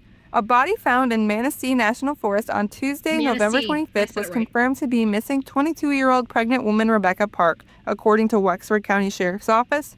Rebecca Park was reported missing on November 4th and last seen alive near Cadillac and Boone Township. She was about 38 weeks pregnant at the time of her disappearance, and an autopsy confirmed her baby was missing. As of Saturday, November 29th, police are still searching for Parks' baby. The Michigan State Police, the FBI, and a number of local agencies, including Wexford County Sheriff's Office, Mesawaki County Sheriff's Office, and Cadillac Police Department are collaborating to investigate Parks' case. On Wednesday, November 26th, Parks' sister and fiancé were taken into police custody and charged with crimes. A court clerk could not confirm the crimes were related to Parks' case. Read more about Rebecca Park, the charges against her family members, and what we know about her case at freep.com. That's FREEP.com. I'm Jenna Prestininski for the Detroit Free Press.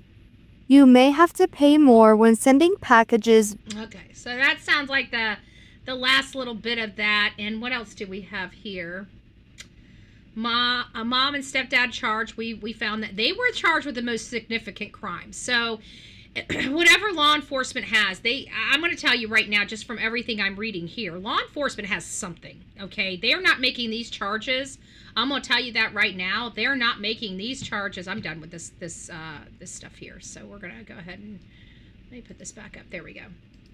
For everybody to see that. Let me move this one back over for you guys. There you go. They have something. There's no ifs, ands, or buts. Do they potentially have something? No, they've got something. I don't know what the something that they have, but they have text messages. They have something going on with this woman. Period. There's no ifs, ands, and buts about it in my mind. Now that I know, because I mean, even with the torture charges, like I'm thinking that they got this case all wrong. But hearing you know the confidence when I've been around courts and attorneys and people since my 20s, okay? It's just, I've got an AA in paralegal studies. I don't use it very much anymore, but it gives me the ability to understand law, it gives me the ability to understand and research criminal codes, different things for different states, just so I'm a little bit knowledgeable. It's not like I'm an attorney or anything like that, but I definitely have education at minimum in the law. And just seeing some of this stuff come out and seeing the body language of the prosecutors, it really kind of makes me feel like they've got something. This is not a situation where they're guessing, okay? I, at first, when I started hearing that, thought maybe they were just trumping up the charges because they want somebody to tell them where the baby is or something like that, you know, that maybe there was a substance, because all these people are on drugs. So I was thinking maybe it was a substance abuse issue where she OD'd and maybe they were trying to save the baby, and that's why they were trying to charge her with the torture. And I didn't watch, I pulled all these videos up, but I didn't watch the videos. I didn't watch the court hearing. I was just reading the information that I could acquire on Google, and obviously didn't search good enough because I didn't even realize these people had gone into the, had been presented, or that snippet, because you've seen all the videos. Not one video that pulled had any other snippet of that court hearing. So long story short is it sounds, after seeing the prosecutor and speaking the way the prosecutor speaks, they have data. They've got text messages. They've got communications between the mom, the stepdad, and the daughter, the other daughter. That is, without a doubt in my mind, after I heard how confidently they were about these charges, then I know for a fact that they've got a lot more that they're not telling us. They've got these people dead to rights. They're not going to be charging them with the kind of charges, maybe a homicide charge, but all these other charges, the torture, you know, those, like, there's criteria. There are statutes that say in order for you to charge this person with, say, torture, this element, and this element must be met. And so they have to type out an affidavit that says that this is the element 1, this is the element 2, this is the element 3, and therefore they because they meet these elements, they are being charged with torture. Okay, so you're talking about them being able to meet that minimum standard of torture. This is not something that they would do unless they have that. We've heard of abuse of a corpse before, right? We know that that's common, and usually they use that abuse of a corpse charge typically when there is when they move the body, right? But you hear a lot of standalone abuse of corpse cases where you have a person that has died by natural causes or an OD or an accident, and somebody gets scared and moves that body and hide, they get that abuse of corpse charge, and those can be standalone depending on the situation, but this one is coupled with the torture, the first-degree homicide, and the forcing of the miscarriage. So we've got a little bit different facts in this one, and there's no way I believe that they would have put torture there unless they have met all of the elements for torture, and how confidently that person. Thank you, Tor. Welcome to this crazy family we call the Coffee Club. So I just really believe I think they've got the crime scene. I think they've got the text messages, and I think they've got the cell phone and vehicle data. I think they've got all of it, because they're not charging the fiance with these crimes. The people that are being charged with these crimes related to her death is her mother, her stepfather, and the sister. It very well may be that Richard didn't know that they were doing this, and they just, during their investigation, realized he was selling drugs and charged him with those, or they're charging him with these crimes, these insignificant crimes, and what do I mean by insignificant? He's being charged with basically slinging dope, okay? He's not being charged with homicide. He's not being charged with tampering with evidence. He's being charged with a substance abuse charge, while 3 other people are being charged directly in connection with the victim's death. So that's telling me something. That's telling me that law enforcement either believes he has information as a witness that will benefit them, but is concerned that his substance abuse might cause problems, so they need to put him behind bars and dry him out. Okay? Trust me, I know you guys are saying that there's no, I've seen it happen. Okay? If they can charge you on something, they will. The reason why I know it's happened is we're going to go back to Layla Santinello. Okay? Because I believe that's exactly what they did with her boyfriend, Michael.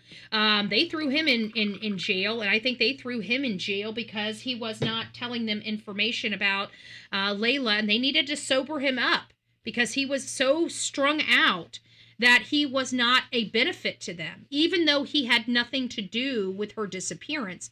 He was on my radar for a really long time, I will tell you that, Mike, Layla's boyfriend, but with new information and stuff like that, he's not really that much on the radar. Do I believe he has information and knows what happened? I do. But he didn't, but they threw him in jail. Basically, they had a charge, and they weren't fluffing charges like they did for that chick in California. What was her name? Ashley Buzzard, right? They weren't fluffing. They had legitimate charges. I listen. I like low hanging fruit. When I say low hanging fruit, I'm not talking about making up charges to arrest people. I'm talking about going back through their history and finding legitimate charges that you can charge them with that the statute of limitations haven't ran out on. Legitimate charges, not fluffing charges, not trumping or chumping up charges. charging them legitimately. I never believe or ever want law enforcement to make up charges to throw somebody behind bars. I want them legitimate charges. I do believe that there is a way to do everything we need to do under the law. I don't think law enforcement needs to skirt the law. And you guys know my stance on law and order in our country and in our states. I'm law and order. I'm 100% law and order. Was I once that? No, I used to be a hooligan. Okay? All right? My 20s were something out of The Shining. Okay? While I didn't hurt anybody, I really just destroyed myself. At the end of the day, I know what unruly is. I like ruly. Okay? I like to know that we have law and order. I like things being, I don't like to be dealing with shenanigans. I don't like dealing with hooligans. I have changed my life because I don't think it's fair for people to deal with my hooliganness, right? So what did I do? I loved thy neighbor and changed my life so they didn't have to deal with the shenanigans. And that's what I want. I want these substances to stop coming into this country. I want our country and our people to heal. I want them to get their lives together because I know that they don't want this for their lives. They're just dealing with it. And I want better for people, and I don't want to see cases like this. This is a highly disturbing case for me, okay? This is a highly disturbing case for this channel and for you guys, okay? And I don't know how YouTube is going to manage this case, but this is going to be one of those cases that are going to be epic because many people cannot understand how a mother, whether you're a crap mother and had your children taken away from you and your children decided to come back and have a relationship with your sorry ass, and then you take the child that actually showed you the kindness and you took her out to steal her kid, like what the hell is wrong with society? Okay? So this is going to be one of those cases that are without, I can tell you, are going to go viral. I mean, when do you hear details like this of cases? This here is highly disturbing. This is going to be a viral case. This is going to be one that has people tune in. When this goes to trial, we will run this trial on this channel.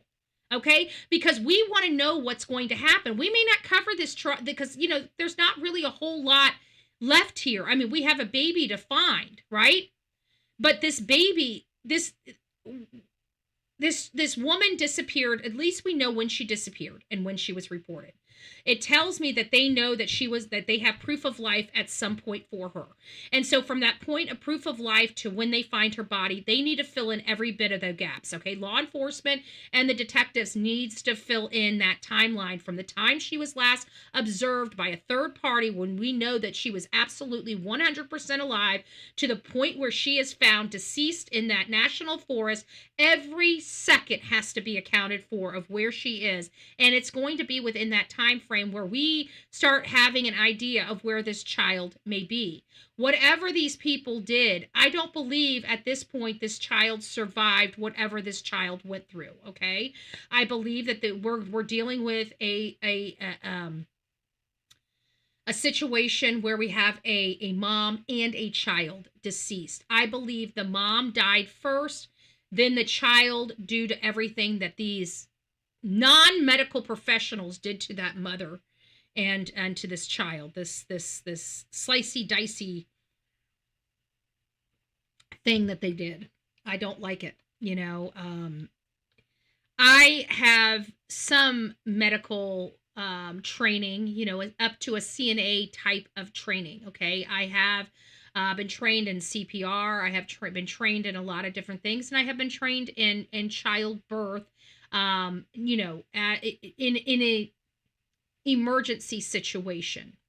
You know, I'm not a doula, never got licensed for that, but we have been trained on proper care, you know, proper delivery in case you're in, there's just a lot of different types of training that you kind of get. And I got to tell you, I don't understand how to get a baby out of somebody's body outside of the natural way. Even with that limited education, which I think is more education than many people have, right? But that right there, it's just weird for me because I feel like I would be better able to get it, and I still don't know. And I'm looking at all these hopheads here, these junkies. And how the hell would they know how to do this? How do we know that the baby wasn't injured in this process? And why did they have to do it that way? When a person loses their life, their muscles and stuff, they don't contract anymore. There was other ways to deliver this baby. I'm just saying, it would have been a little more difficult, but there would have been other ways to deliver the baby so you didn't have to injure the child. I don't know. It's a sad case. Rebecca Parks, if people are covering this case, show them support, because I have a funny feeling until it's so viral that YouTube can't really do anything about it. I'm sure that they're going to try to work very tirelessly to keep the story constrained, And if people are covering this, as true crime content creators are covering this case, please support them. But again, for those that are just coming in, I'm not going to be here. I have a lot of pain going on in my shoulders and my back and neck. But our lineup for today after this show is going to be Summer Wells, Lillian Jack Sullivan, Sebastian Rogers on the political side. I'll be preparing a report on the filibuster in my position to remove it. We got, Pete Hegseth is being accused of war crimes for his commanders choosing to sink a boat. And the Tennessee elections, Van Epps won in Nashville, which was something we were, at least on the Republican ticket, were eyeballing as that was a needed seat. We could not lose that seat. We owned that seat before. And then, of course, all this special election came in, and we won the seat again. So it wasn't like we gained a seat or lost a seat, but we were up to losing a seat if he didn't win in Tennessee. And you guys know I'm eyeballing Tennessee because we're going to be putting a lot of physical efforts into the state of Tennessee and a certain district in Kentucky, Tom Massey's district in Kentucky. We're working to take Tom Massey out. If you guys are in Kentucky, I'm going to ask you for your support. Tom Massey is causing problems. Whatever you do, vote for somebody else. We've got somebody in mind, and I think Donald Trump has already endorsed another candidate, and there's a lady that's from Israel that just basically put $20 million into that competition, that stuff. So I think we're going to be in a good position to try to take Tom Massey out this year. So I'd like to see that. So if you guys are Kentucky and you guys are in Tom Massey, I'm going to ask you guys to boot him. Okay. I know that he's a popular independent, but he's not conservative. Okay. He's turned into a liberal. Okay, I'm all for conservatives. There's conservatives, independent conservatives. There's Democrat conservatives or Republican conservatives, and we went through that. I'm a C. Okay, I'm tired of identity politics. I'm a conservative. Okay, and there's a lot of people like me on every single side of the aisle. So we need to start getting back to that. But Tom Massey is not a conservative. Okay, he is not. He is just turned. He's doing everything he can to fight conservatism. So we need him out. So if you're in Kentucky, I'm asking for you to please vote for anybody other than Tom Massey. Also, if you're in McConnell's district, we have Nate Morris, okay? McConnell's district in Kentucky, Nate Morris is the guy you guys are going to want to be voting for. Nate Morris. Don't forget that. And then I'm going to be doing a report locally here for the state of Florida. It's going to be a general article, and it's going to be about the good old boy system and how it's destructive in our small communities. And then lastly, I'm going to do a report for my local area, which I don't think I have a whole lot of local viewership on this channel, but I will be posting a report related to the state Doge report for Manatee County, where I live, and how my county stacked up, and they didn't do good. Okay. And that's why I'm irate. My county didn't do good. My county should be. We have a fully conservative and Republican board. We all believe in less government and lower taxes. My Republican conservative board has increased taxes, bloated our government. I'm done. Okay, I'm done. I'm meeting with my commissioners. They're all going to know this is not going to happen unless they want to deal with me. And trust me, nobody wants to deal with Bullhorn Betty. You guys know that. You guys know that. I mean, every single hate channel talks about how people can't stand to deal with me. You're damn right.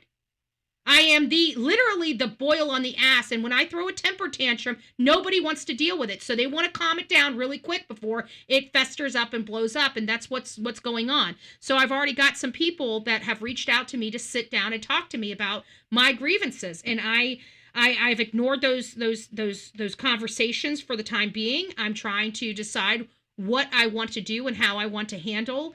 But I have a funny feeling. It's just, I don't like going in there and pushing weight. I don't like manhandling my county. But at the end of the day, how much bullshit are you going to put up with? I'm getting my garbage picked up literally once a week now. I walk outside, there's trash littered up and down my road. I've got maggots in my garbage can. This is not working for me, okay? So you guys are going to probably see a little bit more of a radical Betty locally on my local politics. If you guys do follow me there, I do post some of the stuff up here on my channel of the work I do, because I think it's important for you guys to see the work, because I don't want you guys to, because all this is supporting me, okay? We support me on this true crime stuff, but you know I'm a political activist and advocate as well. So this is supporting me politically as well. And I think that the people in my audience deserve to know where your money is being spent. And your money is being spent on a whole host of things, including my advocacy for conservative causes. And if it's not something that you agree with or want, then I'm very transparent. I don't want you to have buyer's remorse, okay? What you see is what you get. If you like to support somebody that actually does something and just doesn't sit behind a computer, then you're getting your money's worth. Okay? And it's not just here in the state of Florida. I'm about to go to Kentucky. You guys know I'm all over the country. I've been all over the country long before I came here to true crime. I'm giving my expertise to the true crime community. That's why I say it's a privilege to be on this channel, not a right. We will boot anybody and everybody that doesn't respect that. So hopefully we get some things done. But I can tell you here, in this particular case that we're talking about with Rebecca Parks, this is some disturbing stuff. Okay? This is really, really, really disturbing. Who in their right mind thinks of this shit? Excuse my language, but who? What? Who? Let me go to the alcoholic. I wonder who took him. Took who? I do too. I've already taken, I didn't know which one to, you can tell, like, it is swollen back here. Like, it is swollen. So I've taken 3 ibuprofens and 3 Aleve. Okay, I made sure they were 2 hours apart, but like my neck, you can see it is completely swollen back here. I have like a huge lump. It is sore. It hurts. I'm in a lot of pain. I've got to get some ice on it. I'm going to be doing a lot of work from the room today. And so I wanted to give you guys an idea of what our agenda for today is. So if it's something that you guys would like to support and stuff like that, I will tell you where this stuff is going. Because we got so many different channels here. If you guys haven't signed up or followed me on Bullhorn Betty on my personal channel, you're going to want to do that. I've got a personal fan club on my personal channel, and I drop a lot of my local stuff. So if you're from Florida, okay, or you're from my community, you're going to want to be on that Bullhorn Betty fan page versus my Bullhorn Betty fan page, because that talks about Florida. I talk about a lot of Florida stuff going on, and I talk about a lot of local stuff here in Manatee County that go on right from that. You don't need to friend me. You can just follow that account. You'll get it. And that also is linked to my Instagram account. So when I post things on my Instagram account, it posts on that particular Bullhorn Betty page for my personal Facebook. And so I will be dropping on there reports for the Good Old Boys Club and the destruction, as well as my report for Manatee County from the state Doge stuff. I will be doing that on that channel. And that will also, I think I only have one personal channel of these. Yes, I do. And everything else is Bullhorn Betty. So everything else is going to be like my political, the filibuster article, my article about Pete Hegseth and the war crimes. That is going to be posted on X, Instagram, and YouTube, as well as TikTok, Right Move channels. And then, of course, Rebecca, Summer, Lily, and Sebastian, those will all be on all of our Bullhorn Betty channels.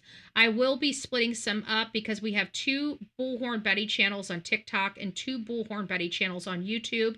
So I will be doing Rebecca and Summer Wells on the main YouTube account, and I'm going to be doing Lily and Jack Sullivan as well as Sebastian Rogers. I'll be dropping videos for them on Bullhorn Betty 2 accounts. So that's the Bullhorn Betty Crime Stories and my second account on on TikTok. So I will try to remind you guys by posts on Facebook, by posts on YouTube. I'll try to get in there and post when I do post these, wherever I post them. I'll try to, for this channel, I'll try to make sure that you guys know where those are all posted to. But that's going to be kind of the schedule for today. So I hope you guys are going to do good. But this is going to be the only studio live that we do. Okay, so I just wanted to also let you guys know that I love you to death, but I just want to be super transparent today because yesterday was a hot mess express. I didn't get half the crap I needed to get done yesterday because I was so angry and tied up with the political stuff and the fact that I have a good old voice system that has managed to rear its ugly head in my own county. And you guys know I will not put up with that. I will not put up with that. I will not put up with that. I will not put up with that. I will scream. I will be in those county meetings screaming. I will make sure every single freaking politician in Manatee County does not want to deal with Bullhorn Betty. Okay, I will not deal with a good old voice system in my town. I will not do it. I dealt with it once before. I will not do it again. I will not do it again. Because I'm telling you, we are going to. I'm going to start setting up a nonprofit and a political PAC, and I'm going to start freaking kneecapping these people politically if they're going to keep doing this crap. I'm going to be coming after it. And listen, I'm telling you this, and the people that are in this county, including my developers, Pat Neal, Carlos Baruf, I'm going to start causing problems with your developments. Okay? Lawfully and legally. I'm going to start protesting them. I'm going to start signing them. I'm going to start, I don't know what I'm going to do. I'm just going to start causing a shit ton of problems in Manatee County. I'm going to be just the pain in the ass that nobody can deal with if this is what I got to deal with. You know, I stepped away, and every time I step away, I come back, and people are having pissing contests. It's what happened with KVO and George Cruz, and now it's what's happening with George Cruz and Bob McCann. Okay, I'm not doing it. Bob McCann should be freaking chair, and I got to deal with freaking Tal's ass, and Tal won't even freaking show up for work. I'm angry. I'm angry. So you guys are gonna see. a little bit of a politically strong Betty kind of coming out over the next several months. I don't know what else to do.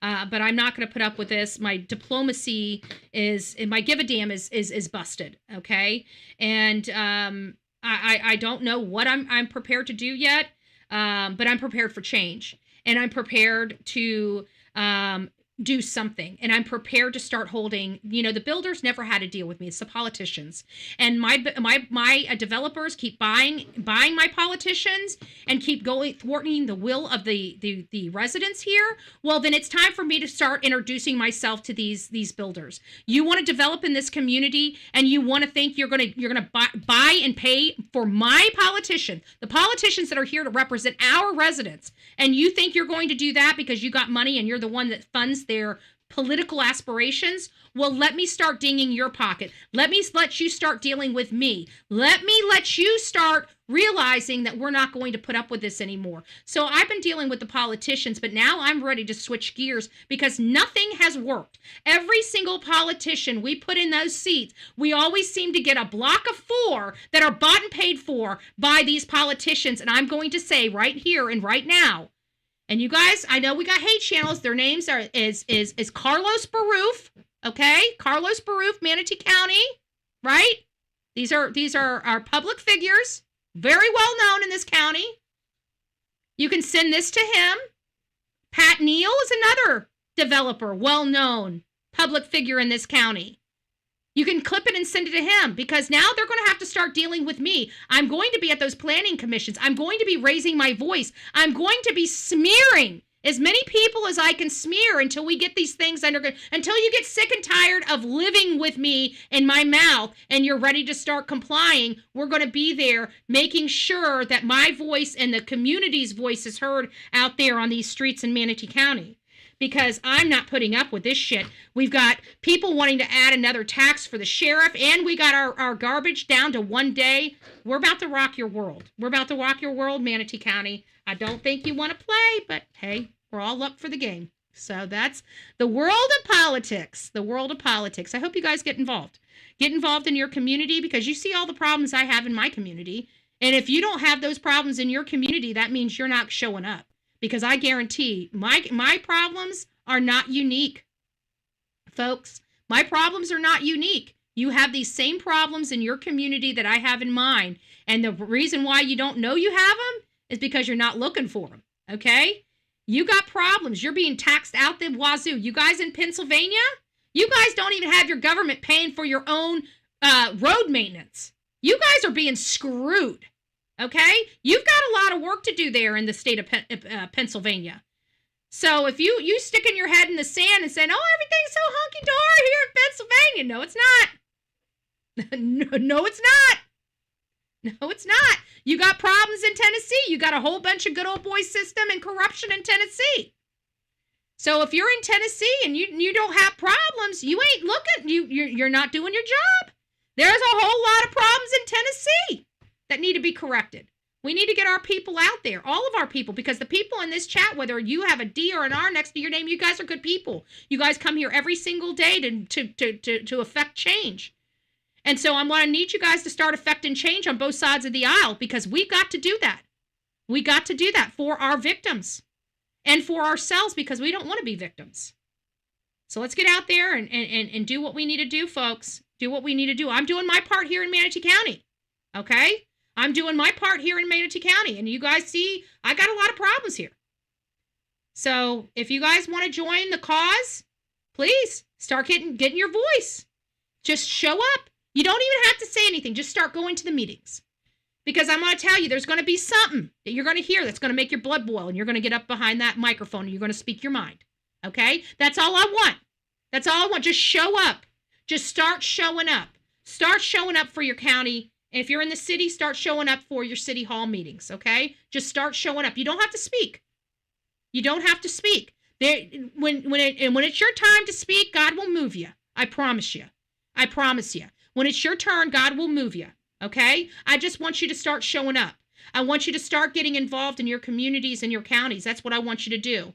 I want you to start making changes you think you need to make, not what Bullhorn Betty thinks that need to be made. I want you to evaluate your own community and figure out what needs to be changed. Is there a traffic light broken? Is there a pothole in your road? You are paying for those things to be repaired. Make sure that they're repaired. Do your part for your community. Do your part. All right, guys, I'm done with my soapbox. We'll be back later today to speak about Summer Wells. Again, on the Bullhorn Betty crime story side, we have Lily and Jack Sullivan and Sebastian Rogers. So please don't forget to sign up, and we will see you guys most likely in the morning. I will come back live later today, but it's only going to be on portrait mode. Okay, so I'm just going to forewarn you right now. We're not going to do a live in the studio. It's going to be in portrait mode, and I'm going to be in bed. And if people have a problem with it, too bad. Not my problem, okay? I'm in a lot of pain. I'm going to ice my shoulder. I'm going to ice my back. And I still have a lot of work to do today, so I've got to do it from the bed, okay? So that's where I'm at for today. That's where we'll be at. And then tomorrow morning, we'll start off. Pray that my back is... Did anybody hear about... Before we leave, hold on a second. I know what I was going to look for. I know exactly what I was going to look for. Hold on a second.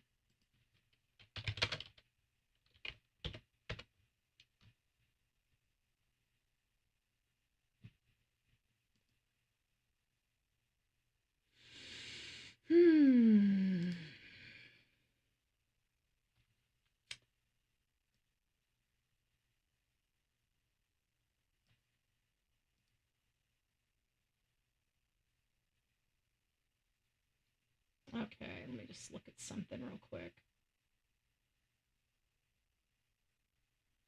All right, I didn't see anything. Okay.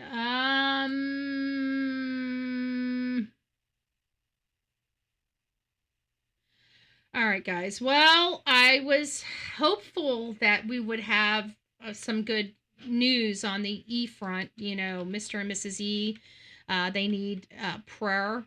They need a lot of prayer Oh, hey, Stuffers, you're on the wrong, where are your best PJs? I know, I'll be there. I'm already out of my PJs this morning. So, like I said, I've been in a lot of pain for a while. So I got up, I put like the compression, bra on to help pull that back muscle in. And, I've got, right now I feel like I just need to have my ice going across and just hitting that one spot. I've already taken some ibuprofen, which I know has the anti-inflammatory in it, and I took some Aleve that'll help, because Aleve works with my pain, but nothing. I mean, we've been on here for over 2 hours, and I still am in pain. I've taken 3 ibuprofen and 3 Aleve this morning. Okay. The pain should be subsided at this point, and it's not. So I think the only thing that's going to help it, and I've been having a lot of back problems this time of year. I don't know what's going on. The only thing I did this year that I didn't do last year is decorate, put my lights up and stuff like that.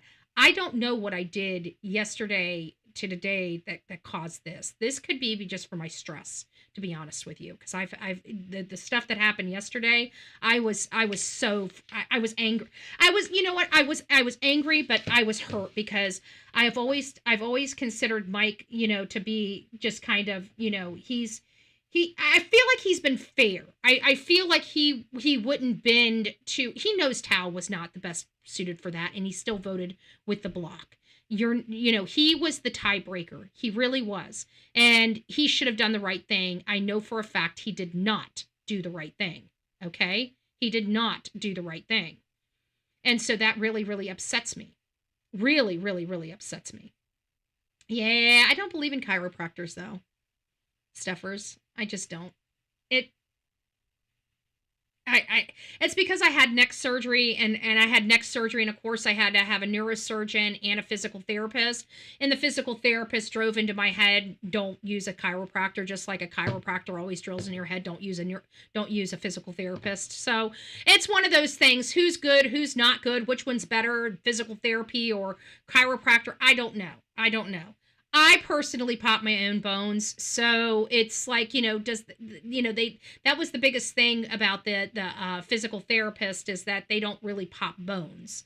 They basically, move the stuff through different turns, bends, therapies that they find, stuff like that. So no, I don't go to a chiropractor. I've got titanium in my neck.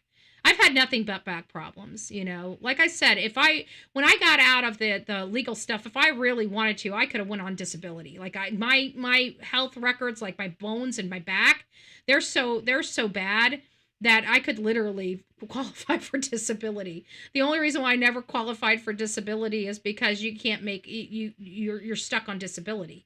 You can't make any money, and even with my disability, I make more money not being on disability than I would on disability. But either way, it's the fact that I can't do anything. Like I wouldn't be able to do anything on disability. And I'm not doing all that. But I do have a really bad back. I know that I'm going to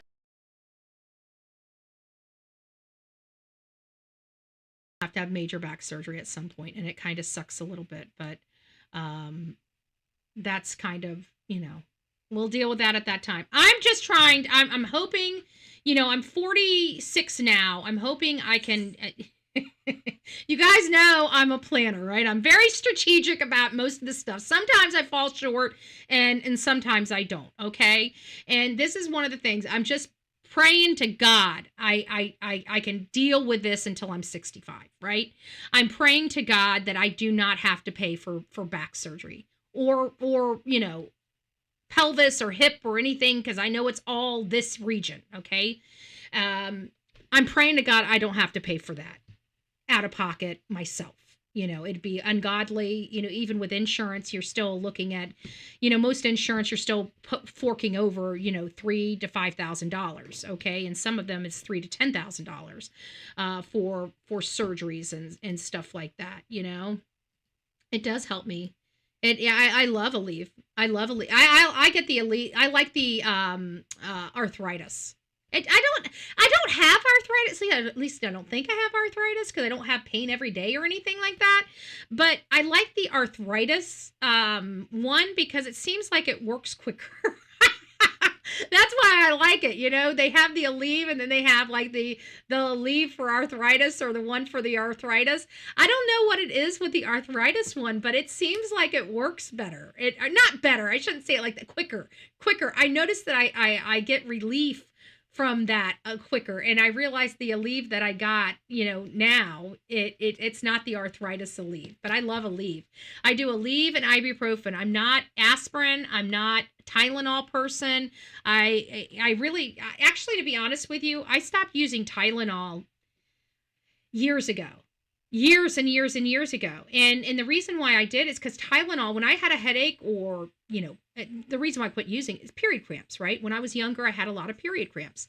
And so I didn't like, because again, I'm cheap. Even back then, I was cheap. I was born a freaking conservative. Don't ask me. I don't know why. I just was. And so I didn't want to pay for the, you know, the bloat medicine because it was like $2 or $3 extra for the medication, and I could get ibuprofen. So I ended up getting ibuprofen, but Tylenol never took my pain away. Ibuprofen took my pain away a lot better than the Tylenol. But when they came out with Aleve and Aleve became OTC, holy crap, or at least widely known, you know, naproxen, the generic form of it, when that started coming out, like that was a game changer for me. I could take 2 of those, or, you know, like when I went out and dug ditches, because my dad was an electrician, and I you know, I had worked with him and stuff like that, so I'd go out and have to dig a 250-foot trench by hand, right? We didn't have machines. My daddy was also a conservative. He was a conservative Democrat, and he dug up the you know, we didn't use equipment to dig up yards. It was manual labor, so I was the manual labor. I got paid $5, and usually I loved what was it, Long John Silver's. I was born cheap, okay? I was born cheap. And what was it? It was it's what I worked for $5. I would get $10 a day if he didn't buy my lunch, but I have to pay for my own lunch, so I only got $5 a day. And I was happy. I was so happy getting that damn $5. I tell you what, it was the best day. The best part of my day was getting that $5 bill from breaking my back for 8 hours. Child labor laws did not exist back in them days, okay? I'm just saying. They probably did, but nobody enforced them, okay? And not only that, but us kids, you know what? You're either out there in the front yard pulling weeds, or you're out there with daddy at work, you know, digging trenches. One way or another, they're keeping the children busy, okay? They're keeping the children busy. But I gotta tell you, I could swallow 5 Aleve, and I would have no pain. I would go to bed. Are you just sitting over here whimpering? Am I just hearing this little thing whimper? Come here. She ready to go potty. Come on. All right, you sit right here until we're done. We're almost done, little lady. Okay, come on, get your. Okay, are you situated? Okay, all right. She was whimpering. She was whimpering. Like I kept hearing, like what the heck is that? And I realized she's just standing here whimpering. Hi, you need to go potty? Is Emily out? You wanted to go see Emily? Is that what it is? That is absolutely what it is, because now she's ready to get down. So, yeah, no, it's not a fetch moment. It is a Emily's out front barking moment, and she wants to go out and see her friend. That's what it is. Because I just realized it's 9:47, and when we went out this morning, it was too early. Her neighbor girl wasn't up yet. I don't think Glenn wakes up until, like 7:30. I am up at... I was up at 4:30 this morning. I tried to roll over and go to sleep, but next thing you know, Delilah woke up, so she started coming up the bed, and then she started licking me on the ear, then licking me on the face, then licking me on the lips, and I'm like, I don't want to be licking you on the lips, and so I wake up, and then she jumps on my chest, so then it's like, okay, I'm awake.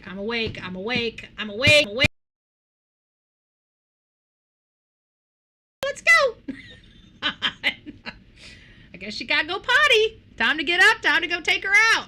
So anyways, guys, thanks for coming and hanging out. I do appreciate all of you. We just going over this new case. It's the case of Rebecca Park. She is a beautiful 22-year-old woman that lost her life, and it sounds like by her own biological mother. A very twisted story, and we're going to continue to dive into this case, this horrific case of a woman that lost her baby in such a brutal and graphic way. It's just it's hard. It's hard to fathom the inhumane actions of some people in our society. So we pray that this child is okay, but we all kind of know, you know, we can always wish and hope, but we kind of all know how these things end.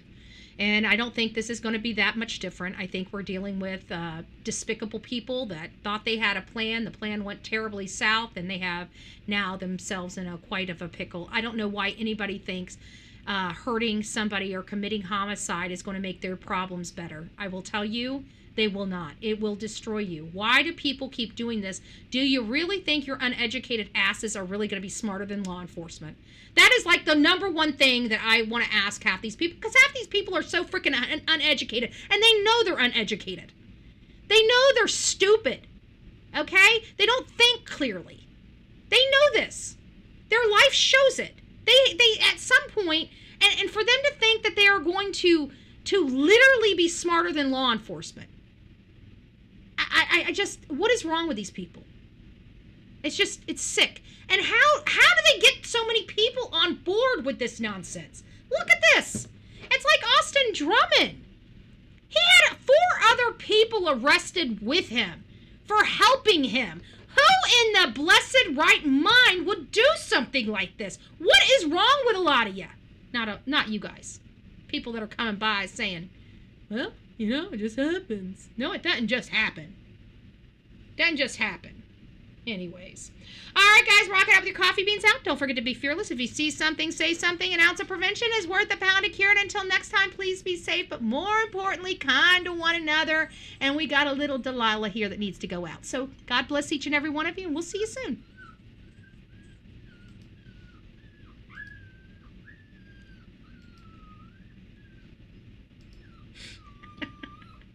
All right.